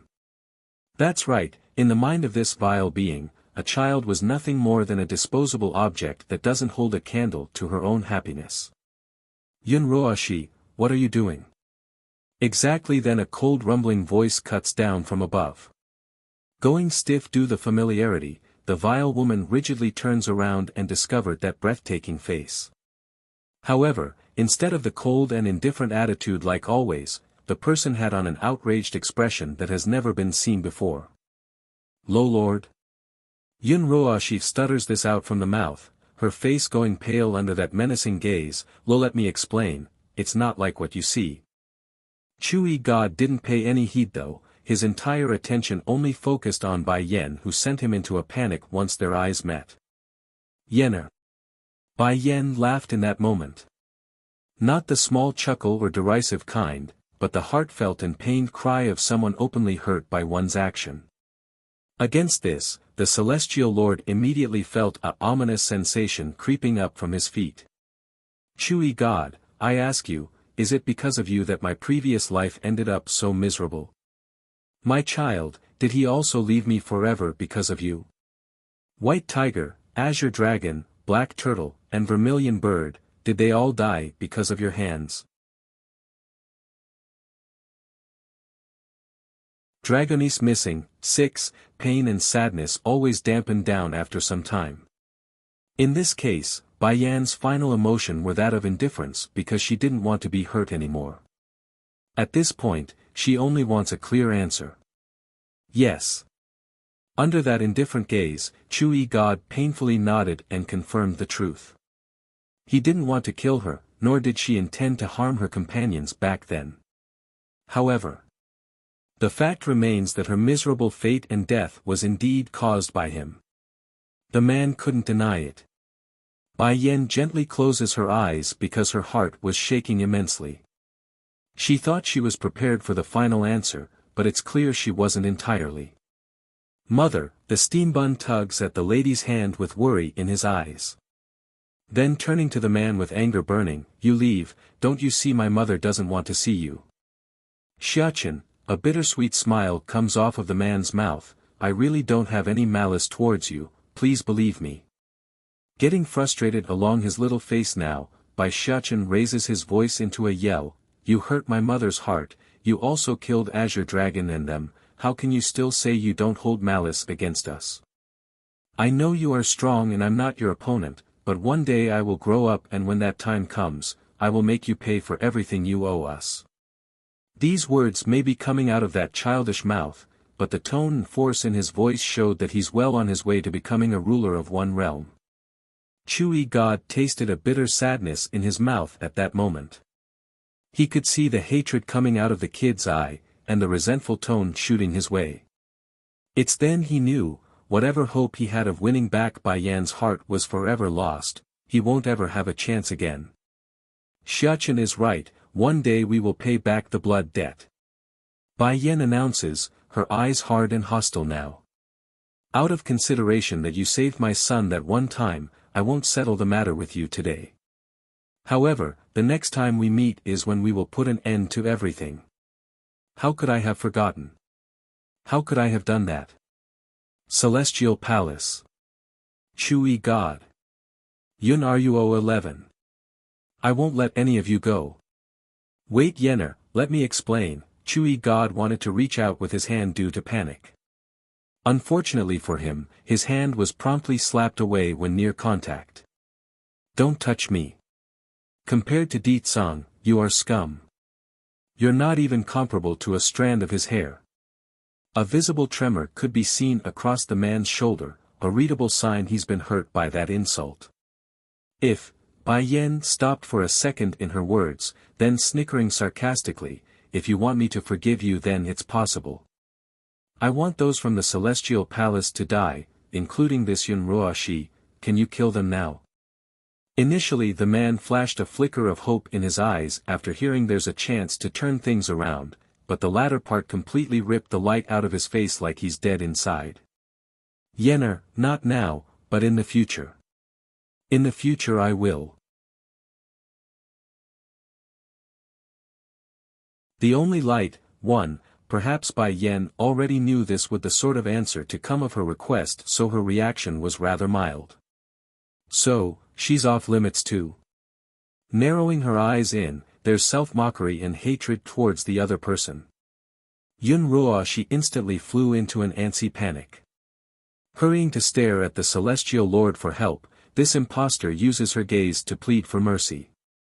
I promise you, I will definitely give you a proper answer in the future. Chui God says the same thing again. Yun Ruoshi can't die now, nor can the celestial palace topple just yet, but I will definitely give her a proper answer. Chuckling in her voice now, if you want to give me an answer then kill Yun Ruoshi now. I want her to pay for harming my child. Other than that, she has nothing else to ask for. Lord. The impostor reflexively calls out, knowing full well how much of a position Bai Yen stands within Chui God's heart. She's really afraid the man would slay her on an impulse. From beginning to end, the man never once gave Yun Ruoshi a glance. Yenner, give me some time, she and the celestial palace cannot die now. You have to believe me, everything I do is for you. He raises his hand again, wanting to hold on to that dress to pass on his feelings. Unfortunately for him, a small body cuts him off by slamming into him and knocking his footing back. Get out of here. Don't you to touch my mother. Bai Shechen yells, his eyes full of disgust. Anyone who hurts his mother and break her heart are all bad people. One could literally see the air deflating out of Chui God's soul in that moment. Against the little guy's face, he couldn't help but smile bitterly because he wasn't making excuses here. In his mind, Yun Ruoshi needs to live, and the celestial palace also needs to exist for now. Xiachen, Bai Yen pulls the boy back behind herself, her cold eyes wary and alert. You don't have to do this, I won't hurt him. The behavior across from himself hurts the man even more. If you won't hurt him then why did you kill my child 1,000 years ago? He couldn't even get a glance at me before he left me forever. If you really want to help me then why did you lie to me before? I can't even keep the last wisp of his existence with me because of you. Merely recalling the fact that her child died a lonely death was a piercing pain to Bai Yan's heart. So what if the little one is not human? At least he recognizes me as his mother. Mother, Bai Shechen felt the pain coming out of his mother's heart and attempted to soothe it. Don't be sad, I will always be with you. We will never separate. Sure enough, the grief and pain in the woman's eye gradually dissipated under her child's hopeful gaze. In front of the hostility from both mother and child, Chui God didn't know what else to say at this point. He had nothing that could defend his stance, nor find any excuses to do so. Everything was true, he single-handedly ruined the woman's previous life and murdered her child. He did it all. The only light, 3, truly, Yun Ruoshi did in fact believe the man choking at her throat right now saved her because he liked her, not because of something like using her as a shield. You and Yenner can't be compared together.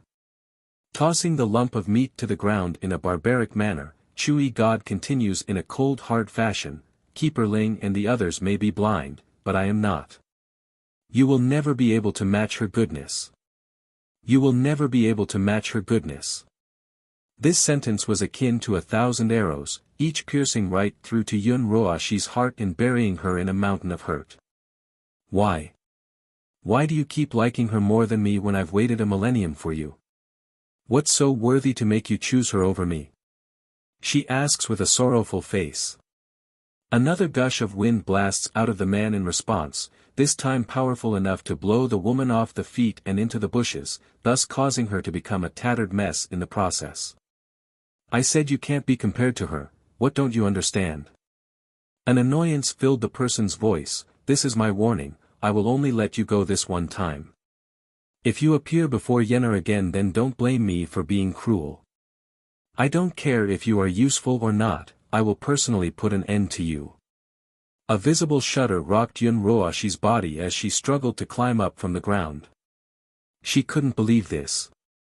As a result of her pouring emotions, a tidal wave of tears spewed out of those eyes like a waterfall. Why can't he simply kill me instead of saying those cruel words to me? I waited so long for him, why do I deserve such a cruel fate? I thought even if you won't love, but you will one day marry me. Closing her eyes, she mutters this one sentence out. Didn't he almost marry me back then? If it wasn't for Bai Yen, perhaps we would be man and wife already.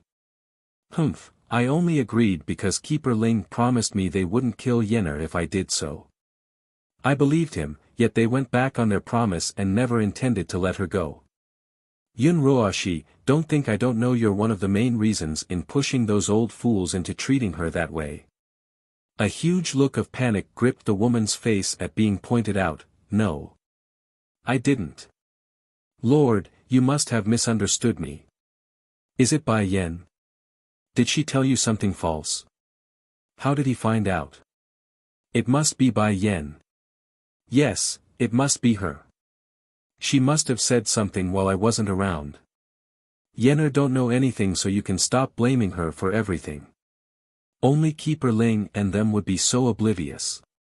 After a millennium, I've seen through it all. The funny thing was he too had been blinded by lies and deceit back then, hence his foolish decision to harm his love of a lifetime. Going numb in the legs, Yun Roashi collapses to the ground again, her eyes exposing a look of distraught. And unlike earlier, the impostor wouldn't believe the man was doing it out of mercy or love, it's definitely something darker. So he knows everything. If he knew, then why did he leave me my life? I never liked you, never had and never will. When I first met you I already disliked you, and the only reason I remained polite was due to Yenner's connection. The only light, for, now cherish the time you have remaining, there's not much left in it. After throwing down this bone-chilling sentence, Chui God turned and flew away like a brisk wisp of wind. He's always been like this. Come and go as he pleases without leaving a trace of his existence. Half a ring later, Yun Roashi finally returned to her senses after being left alone. Unlike the terrified expression she had on earlier though from the conversation, her face was twisted and grotesque. Bai Yen, I want you to die. Even if I can't get the Lord, I will never give you a chance to live in this world in peace, just you wait. If she wasn't here, if she didn't existence, Chui God would have definitely loved me instead. Yes, this is all her fault, I did nothing wrong. Winger, get your ass out here, come out this instant. She roars. It didn't take long, only a second for the figure in black to appear at the front. Though the person's face was constantly covered under his cloak, it didn't take much to see his expression was cool and calm. Winger, you said before that Bai Yen gave birth to a son, did you not? Go kill the child now, I want Bai Yen to suffer the experience of losing her child. Making a shudder, the man grew hesitant and unwilling. Didn't you say you only want me to deal with her daughter? Why are you asking me this now? You damn garbage, do you not see how she's treating me? Because of her, the Lord has misunderstood me. So what if I kill her son? Winger didn't speak, only staying still and silent for the longest time before replying. Di Tsang's strength is very strong, coupled with the many powerful demons under him, I can't kill the young prince while under their watch. What little prince? Who allowed you to call him the little prince? That's a bastard child. A child born of foul blood. I don't care how you do it, you must kill the boy. I saved your life, so don't you forget that. You should be grateful to me. Isn't your Pteroraptor crow kind always willing to repay their debt? Winger hung head his under that scolding voice but still managed to murmur a rebuke back, I am not a garbage. It's just that. I can't use my full powers because of those enemies. They will find me if I do. What's more, I don't want to hurt a young innocent child. Roshi, I know you have a grudge against the Demon Queen, but you should be going after her and her husband, not. Upon seeing the livid face of the woman that's shooting a vicious glare his way, Winger promptly stopped and grew hesitant again. The child is only 2 years old, he doesn't know anything and haven't done anything. Please, I can't do this. The child can only blame himself for being born into that sort of family, he can't blame us. Getting bloodshot red in the eyes, Yun Roashi loses all her cool. I am ordering you now as your benefactor, kill him. Winger closed his eyes, feeling the throbbing pain thump away at his own consciousness. He's a proud member of the Pteroraptor crow family, a prestigious demon kind that's known to repay any debt they owe. But to do something this heinous and immoral, he's finding it difficult to accept. The only light, 5, Roashi, I won't do it. I can help you fight the Demon King and your enemies, but I won't help you harm an innocent child that has done nothing to deserve such a fate.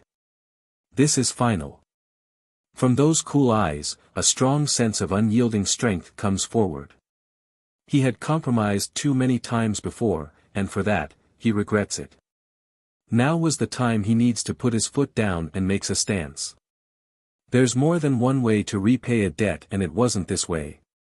Pack. The wicked impostor instantly flew into a rage and slapped the man across the face.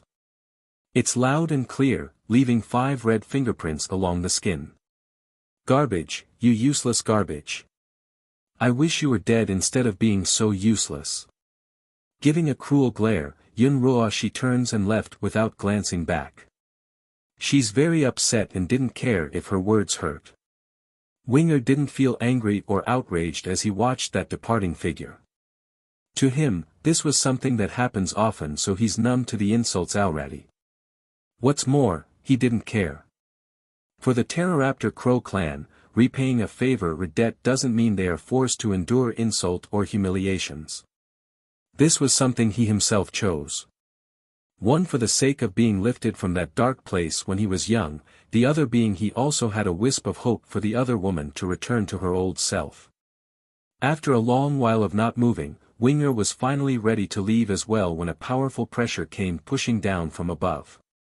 Immediately, his face got white due to recognition. How did those people find me? Bang!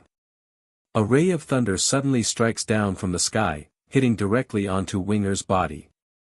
He wanted to dodge this attack but failed due to how sudden it came.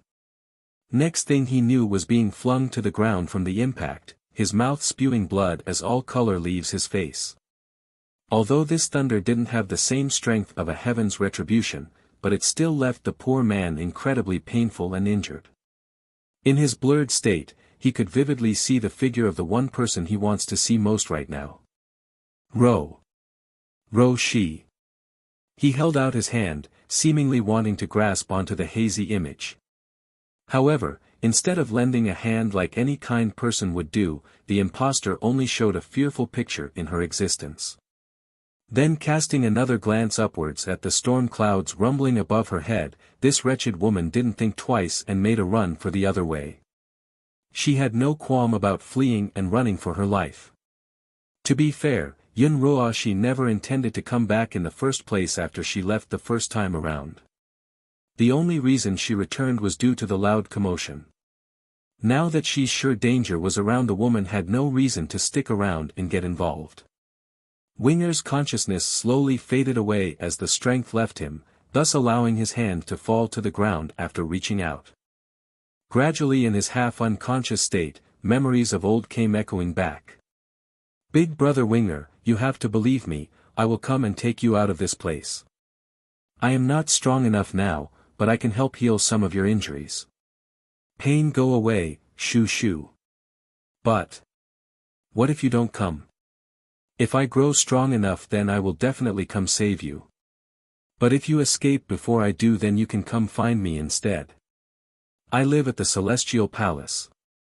Okay, if you don't come, then I will go out and find you. Slowly but surely, that warm gentle voice which brought light into his life was fading away. He couldn't figure out why, but it's not the same anymore. Winger's Dilemma. 1. Just before Winger's mind completely slipped away, his ear somehow manages to vaguely make out 2 voices near himself. He wants to open his eyes to see who they were, but the tiredness he had was stronger and that stopped him from doing so. Tsing-yi, who is he? Based on his appearance, it looks like he's been hit by lightning or something. What did he do to be struck by something like that? A snowy white tiger marched in front of the unconscious man, his mighty eyes staring down at the stranger on the ground.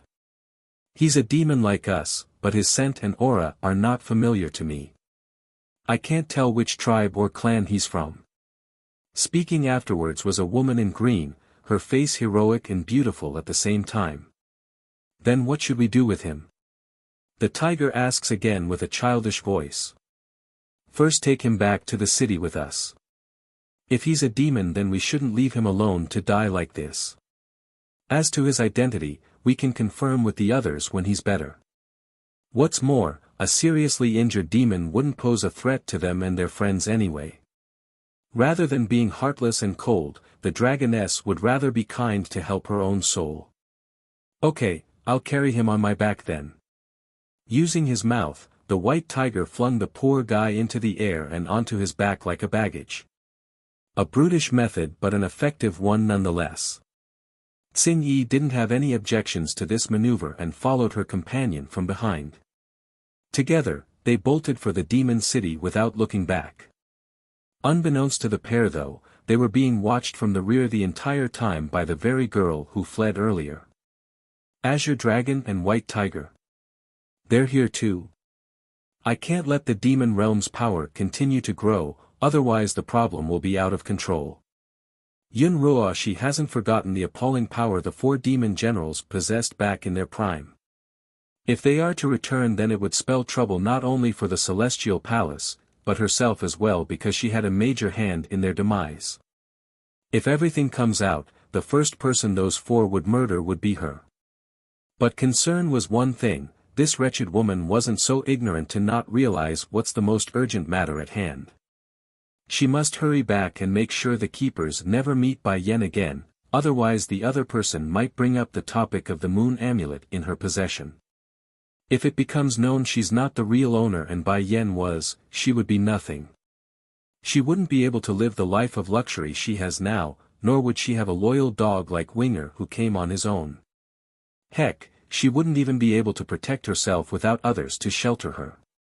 Inside a bed chamber, Winger had struggles to open his eyes as a mountainous level of fatigue gripped his body. Despite this discomfort, the injured guy still felt abnormally at ease here. Winger's Dilemma, 2, Are you awake? A calm and old voice echoes in Winger's ear, causing his body to go stiff. If you're awake then that's good. I've already examined your body and you're indeed a member of the Pteroraptor crow family. I and your father Skywing are old friends. To think the old lad would manage to leave behind a seedling. Shooting his eyes open now at the mention of his family, the injured guy wanted to get up to get more information but fell back down as he did so. You know my father. Dragon Flame calmly nodded. You shouldn't be born yet when I was locked up so it's normal for you to not know me. According to our connection, you should call me uncle. Does your father mention me often? Winger bitterly shook his head over the reminder painful memories. I don't remember a lot of things because I've been locked up in a dark place for many years. It wasn't until a couple hundred years ago did I manage to escape and come into the world.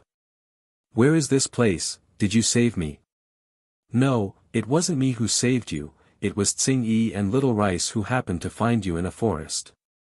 They brought you back after noticing your injuries.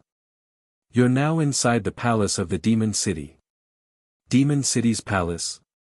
Going rigid over this news, Winger's face hung low as a bittersweet flavor filled his tongue. I'm inside the city's palace. Why did it have to be the Demon Queen's people who saved me? Now what am I supposed to do? My clan rule requires me to repay an debt I owe to another, but they are the ones Ruoshi wants to kill. How am I supposed to fit both sides? What's wrong? The old goat asks with a frown, not understanding why the perplexed and troubled expression of the young man. Shaking his head after realizing he's revealed too much, I'm all right. Do you have an alchemist here? How come my body feel like it's not hurting anymore? Oh, our queen is an alchemist, and it's the little princess who gave you a Dan pill. Boom. Instantly, Winger's mind went blank as it exploded. There are countless voices echoing in his mind right now, each vying to persuade him on a certain course of action. The princess? You said there's a princess in the demon realm? But the queen is supposed to have given birth to 2 boys, isn't that what the rumors say? Now this time it was the old goat to make a strange look. You right on the queen having 2 sons, but the second birth came as a twin, 1 girl and 1 boy. A buzzing sound rocked the poor man's brain after getting the confirmation. Closing his eyes, even his lips were quivering from shock. Why is this happening? Why is there a princess? Do I really have to commit to such a vicious act in the end? But I can't do it. I can't murder an innocent child. Originally Dragon Flame didn't have any doubts regarding Winger's motive or origin, but after this display of ups and downs in behavior, the old goat couldn't help but add an extra sense of alarm towards this new guy. It looks like I need to have half Ching Sing, Snake Woman, tail this guy in secret. Although me and his father are good friends, but I don't know too much about him as a person. I can't risk this because of my own ties. Though he thought that, the old goat still wanted to believe he's only overthinking this matter. Otherwise, he might just have to end his old friend's only son. That would be a regret he himself would be pained in. Winger's Dilemma 3. Due to how troubled Winger was inside, the man did not notice the odd look coming his way. Then just as he's about to speak again, a soft crisp voice cuts in from the doorway. Grandpa Dragon Flame, is the uncle awake? This voice may be childish in nature, but it's more than enough to make the bedridden patient tremble. Looking over, he could see it was a baby girl that's probing her head through the entrance and looking at him in the eye. Princess, walk slowly, don't fall. Mu-Ying speaks out after seeing the baby toddling forward in a quick manner. She's afraid the girl might trip over due to this and get hurt. However, it's also due to her careless remark that confirmed Di Ling Yan's identity to the assassin. So she's the princess of the demon realm? How could this be? Such a cute and adorable baby, it would require a truly beautiful woman to produce such a child. For a while, Winger's curiosity to learn of Bai Yen as a person grew, making him show a side that he never thought to be within himself. Uncle, Tsing Yi said you were hurt, so I gave you my mother's medicinal pills. Does it still hurt? With big innocent eyes, Di Ling Yan asks after coming over to the bedside. Does it still hurt? Once again, memories of old came swimming back to him, causing Winger's heart to ache tremendously with turmoil. How long has it been since I received such warmth? That's right. That time in the darkness with her. Ever since she left that time, I never felt it again. Grandpa Dragon Flame, is something still wrong with this uncle? Di Ling Yan tilts her little head. Mother gave me a lot of Dan pills. Here uncle, you can have them because I can't finish it all. The old goat smiled with content at the baby's good sense. Of course you can, but if you give him everything, then what will you eat, princess?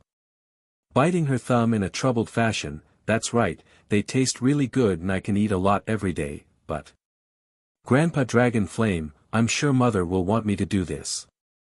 Me not having any will only mean I can't eat some snacks for a while uncle here is injured and needs them more.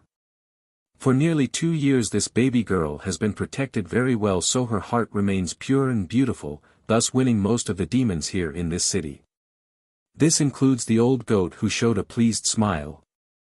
I really hope I'm overthinking this, otherwise. I can't imagine how hurt the princess will be if my speculations are true.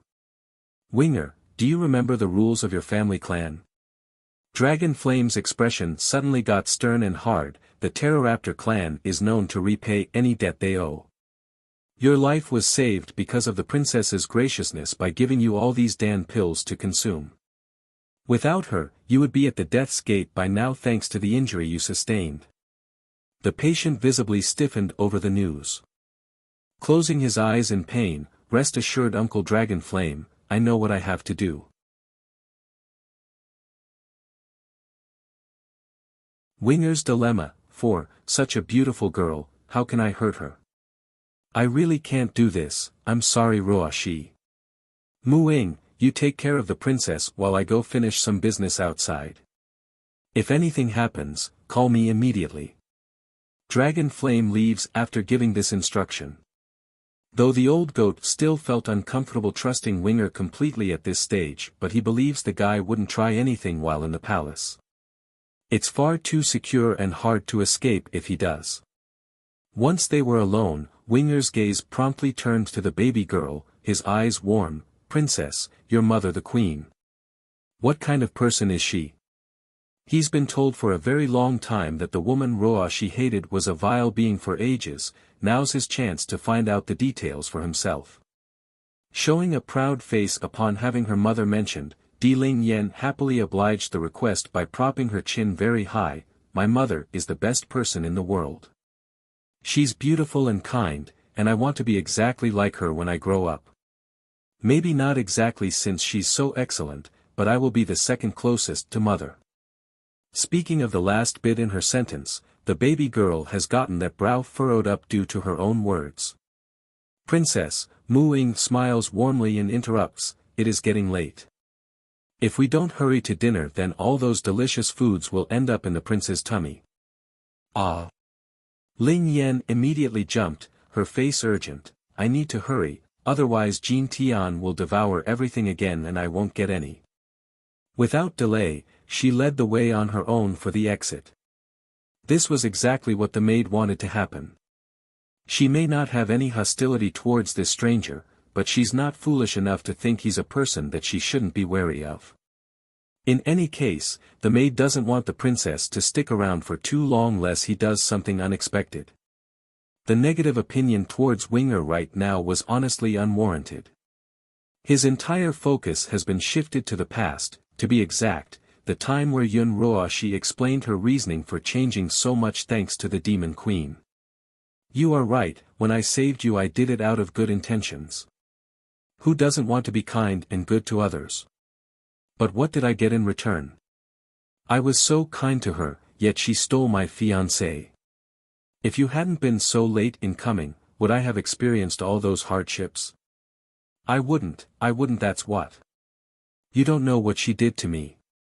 She ordered all beasts to hunt me down, and my strength stagnated as a result of the injury I sustained. Bai Yen could clearly get me to become that old coot's disciples as well back then, all she had to do was speak up. But guess what, she didn't and left me in the dark. Furthermore, it was she who abandoned the Celestial Lord and hooked up with Demon King Di Tsong on her own. Even when she didn't want it, she won't let me have my own happiness. That woman's heart has always been poisonous.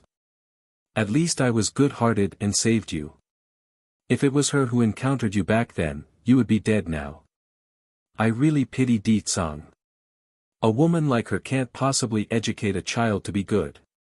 Eventually she and her breed will be a scourge to both realms. By then everyone will be plagued by their evil. I rather die, yet what he's hearing was a huge difference compared to what Roa she claimed to be. For a while, the poor injured guy doesn't know what to believe anymore as he closes his eyes over this dilemma. Holy Dragon Mountain. It's reported that thousands of years ago, this holy landscape of the past housed some of the most sacred of relics to the dragon race. But due to various reasons and the war between demons and celestials 1,000 years ago, none of its original residences remain to this date. Now the only ones to ever come here were treasure hunters and those who wished to strike it rich. However, of course, many dangers lurk here from ages past. Traps, poisonous insects and creatures of unknown origin, these were merely some of the known hurdles lurking from within. As a result, not many ever dares venture into the mountainscape for not many ever returns alive. Yet today was not the case. There are many crowding around, some extremely powerful individuals capable of controlling a region under their fists. Senior Yu, is that dragon girl really in this place? Yes, the senior faintly nods his head in confirmation, that dragon girl stole the treasure off my hands and hid herself inside. Even if this place is dangerous and big, I will certainly find her. Don't forget what you promised us then, Senior Yu. If we help you locate that dragon girl, you must give each of us a level 13 Dan pill. The one speaking was a middle-aged man who licked his lip greedily after speaking. Within this celestial realm, there are not many people who could produce level 13 alchemic products like this old man. Since Senior Yu was a disciple of a certain elder within the celestial palace, he would certainly have said products like he claims. Sneering in contempt at the other side's greed, when have I ever gone back on my promise? That dragon girl stole something I need to treat my granddaughter, nothing but an abhorrent lizard that knows no shame. I will pay any price to find that monster. After Senior Yu threw his vow down, the rest immediately began to act as arranged due to the reassurance. There's a lot of traps ahead of their path, so it's a very slow process to dismantle the dangers. Meanwhile, at the same time, a little girl was currently curled up inside a cave not too far away, her body cold and shivering due to the frost coming off the body. It's cold, it's cold. Dragone's eyelash trembled profusely due to the bone-chilling frost attacking her internals. She wanted to sleep direly right now, but at the thought of Bai Yan and Bai Xiaoqin's face again, she stubbornly bit her lip and forced her consciousness awake. I must not sleep here, otherwise I will never be able to see Mother and Gidge, big brother, again. Mother, Gidge, I miss you so much. Owu, I really miss you.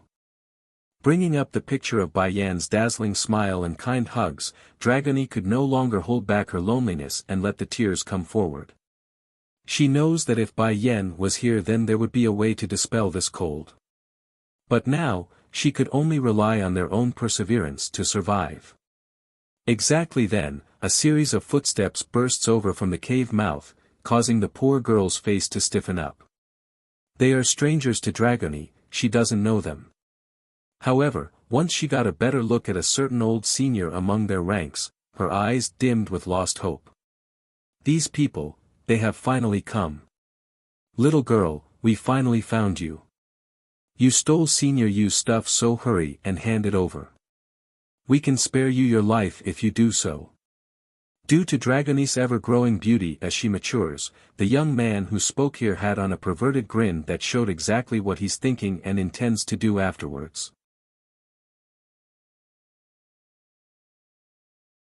I rather die, too, Dragony snorted, based on what? That's my stuff, and I found it first, so why should I have it over? When speaking, her teeth was clearly clattering due to the frost, so it's obvious her condition wasn't well.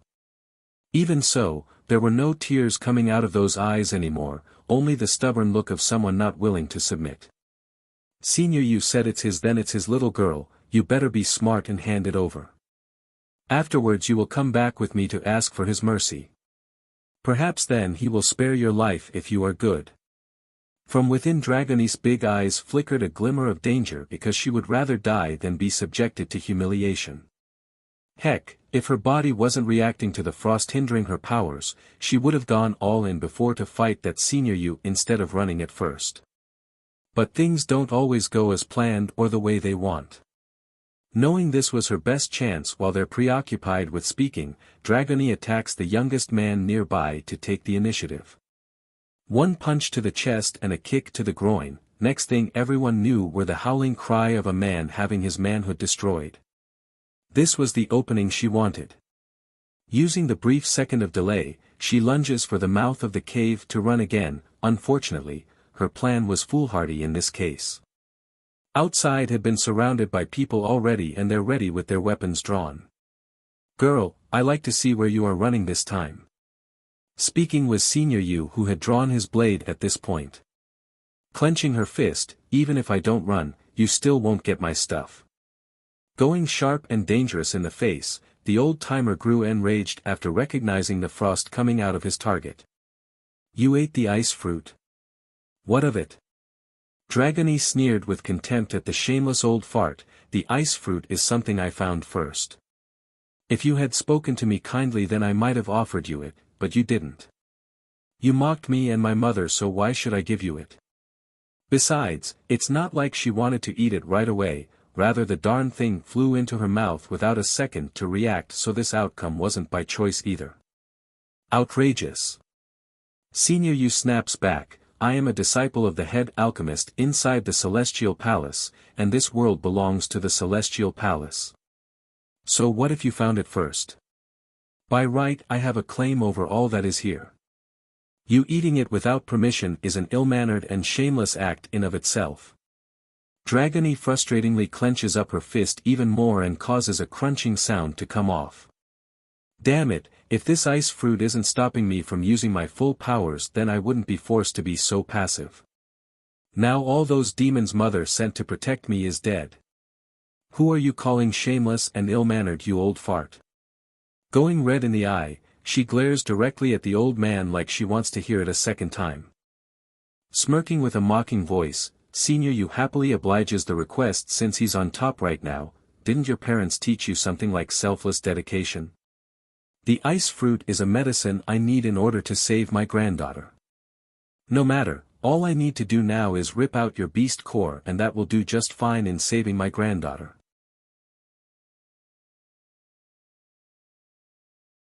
I rather die, 3, although this method is a little troublesome, but in order to save my granddaughter, everything is worth it. Dragony finally exploded at this moment under the reinforcement of the stormy sky. Her little body kept emitting a hair-raising chill like it would encase the entire world in a layer of ice. Those closest to the dragon girl sensed the appalling force and hurried back, but it was too late for these unfortunate souls. Before they knew it, the ice had reached up from their ankle and all the way to their chest, thus sealing their fate to the afterlife. Senior Yu didn't fare so well either. Though he managed to escape in time and live, but the chill still left his body stiff as a rock. Fortunately he's a powerful alchemist. Activating that internal energy from within and eating a pill meant to remove the cold, he was able to ease some of the discomfort and avoid being stuck there. Is this the power of the ice fruit? Such a shame that something so nice fell into this girl's hand. If used on my good granddaughter, it can not only cure her physique, it will also increase her strength several times over. Showing a somewhat regretful face, the old shameless bastard knew that even if he removed Dragony's core and used it, the effects wouldn't be as good as the original. This dragon girl, she really spoiled a good thing. PFFFF. Suddenly, a squirt of blood comes flying out of Dragony's mouth as herself staggered a few steps back and nearly falling to the ground. However, the persistent will of the lass stood strong and she remained standing in the end. I am mother's daughter so I can't shame her. Even if I die, I will die standing. Lassie, you haven't completely absorbed the ice fruit yet so you're only stalling the inevitable. Senior Yu then showed a satirical smirk, but the end is now and you're in my grasp. After getting that signal, the surviving humans all began to move forward. This time maybe I really won't make it. At least I didn't bring shame to mother in the end. Dragony thought, her eyes closing in acceptance. Senior Yu, this dragon girl's strength is not bad. After you take her beast core, can you leave the rest for us? This way we can at least get a piece of the pie. Those who remains asked, their eyes heated and greedy. Nodding, of course, I'm a gracious person. Aside from the core, the rest of her corpse is free to take for all of you. This is on top of the Dan pill I promised. Huh, generous as ever Senior Yu. If it was anyone else then they might not be so kind and give us a dragon's carcass.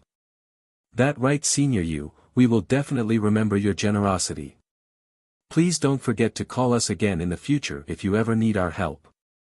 Dragons are treasures. Even if it's just a drop of blood, it's still enough to help the average person to increase their physique. Besides, Senior Yu didn't do much at all during this venture, it's these people who did most of the laboring. Using this to help gain a favor from so many would undoubtedly benefit him in the long run.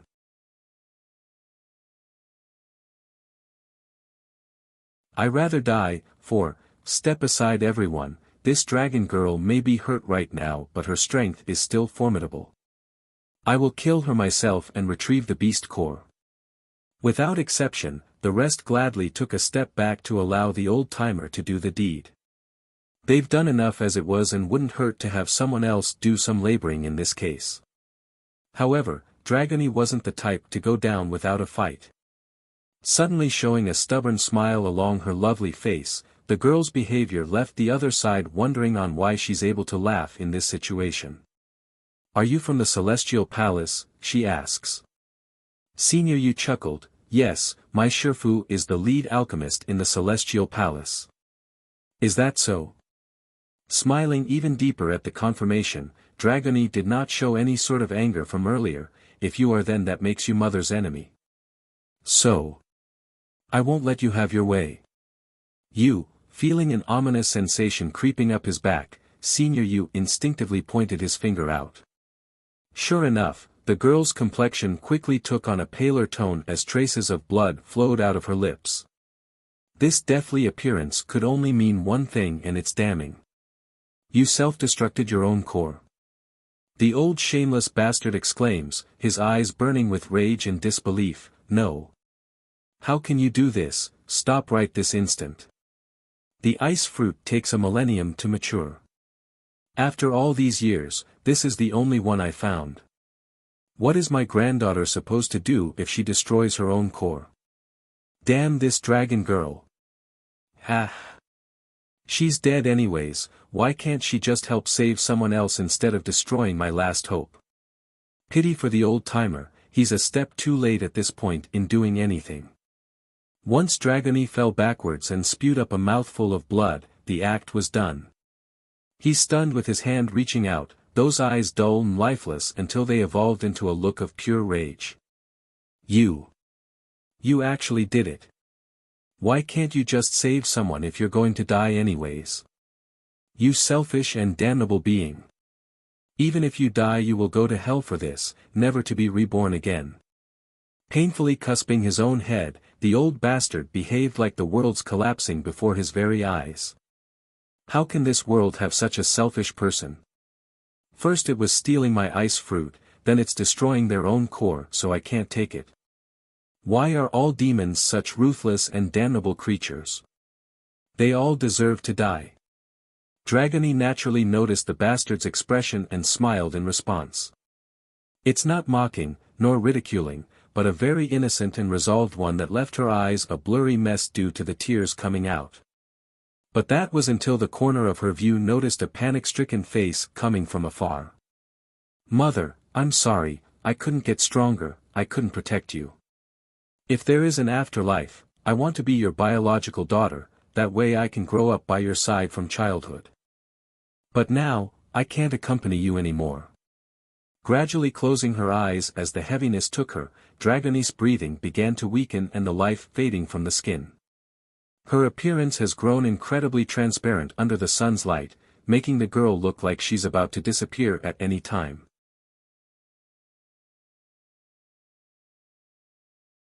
"I rather die." 5. Dragony. A heart-wrenching cry echoes across the sky and causes all to look her way. The voice was filled with emotions, but more were that of pain and distress. Dragony felt a tensing ache as well after hearing the familiar note. Why now? Why did it have to be at such a time? Even if I die, I didn't want her to see me in such a sorry state. The newly arrived figure didn't take any time to lung down to the ground and sweep the dying girl off the ground. There's sadness and anger in those eyes, which swiftly manifested into a powerful burst of energy flowing out from the body and onto the ground. Bai Xiachen was also here, but instead of his usual mischievous self, he merely stood behind his mother with eyes staring intently at the withered girl's face. There's no life, just like a tree that's about to fall and die. Dragony shouldn't be like this.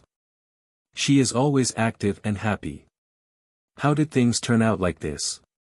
Did you kill my daughter?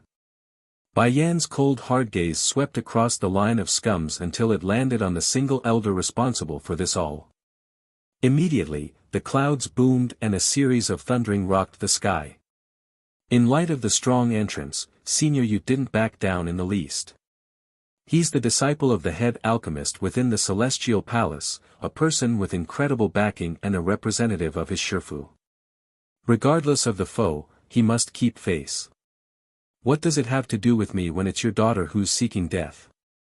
The old-timer grits his teeth with burning anger in the voice, but seeing how you're indiscriminately blaming others without proper evidence, then it's no wonder she's so selfish. That brat would rather destroy her own beast core than to save my only granddaughter. Such a selfish person doesn't deserve to live in this world. As if provoked by that statement, Bai Yen suddenly started to laugh wildly, causing a ringing effect across this mountain. You're trying to take my daughter's core, that's equivalent to taking her life. I do not understand what it means to be selfless for others, but I do know that if someone shows me respect then I will do the same. As for those who doesn't, Bai Yen will always return that favor 100-fold. Growing colder in her voice as the anger grew in kind, since you forced my daughter to die then I will let you all pay back this blood debt with your own blood. Don't think about running away, none of you will live. Swish. In that very instant, a gush of flame rose from the ground and began to devour everything within her vicinity, leaving only a small circle free of destruction. Ha! Of the ones that managed to survive Dragone's initial burst of ice blast, many were very vigilant to begin with due to what occurred to some of them, but this time it's beyond their means to dodge or avoid. Next thing that happened were a series of ear-piercing cries of pain and pleas for mercy. Save me, Senior Yu. Please save me, I don't want to die. Of the closest to the elder, the poor man that's been devoured in flame reached out with a hand for aid.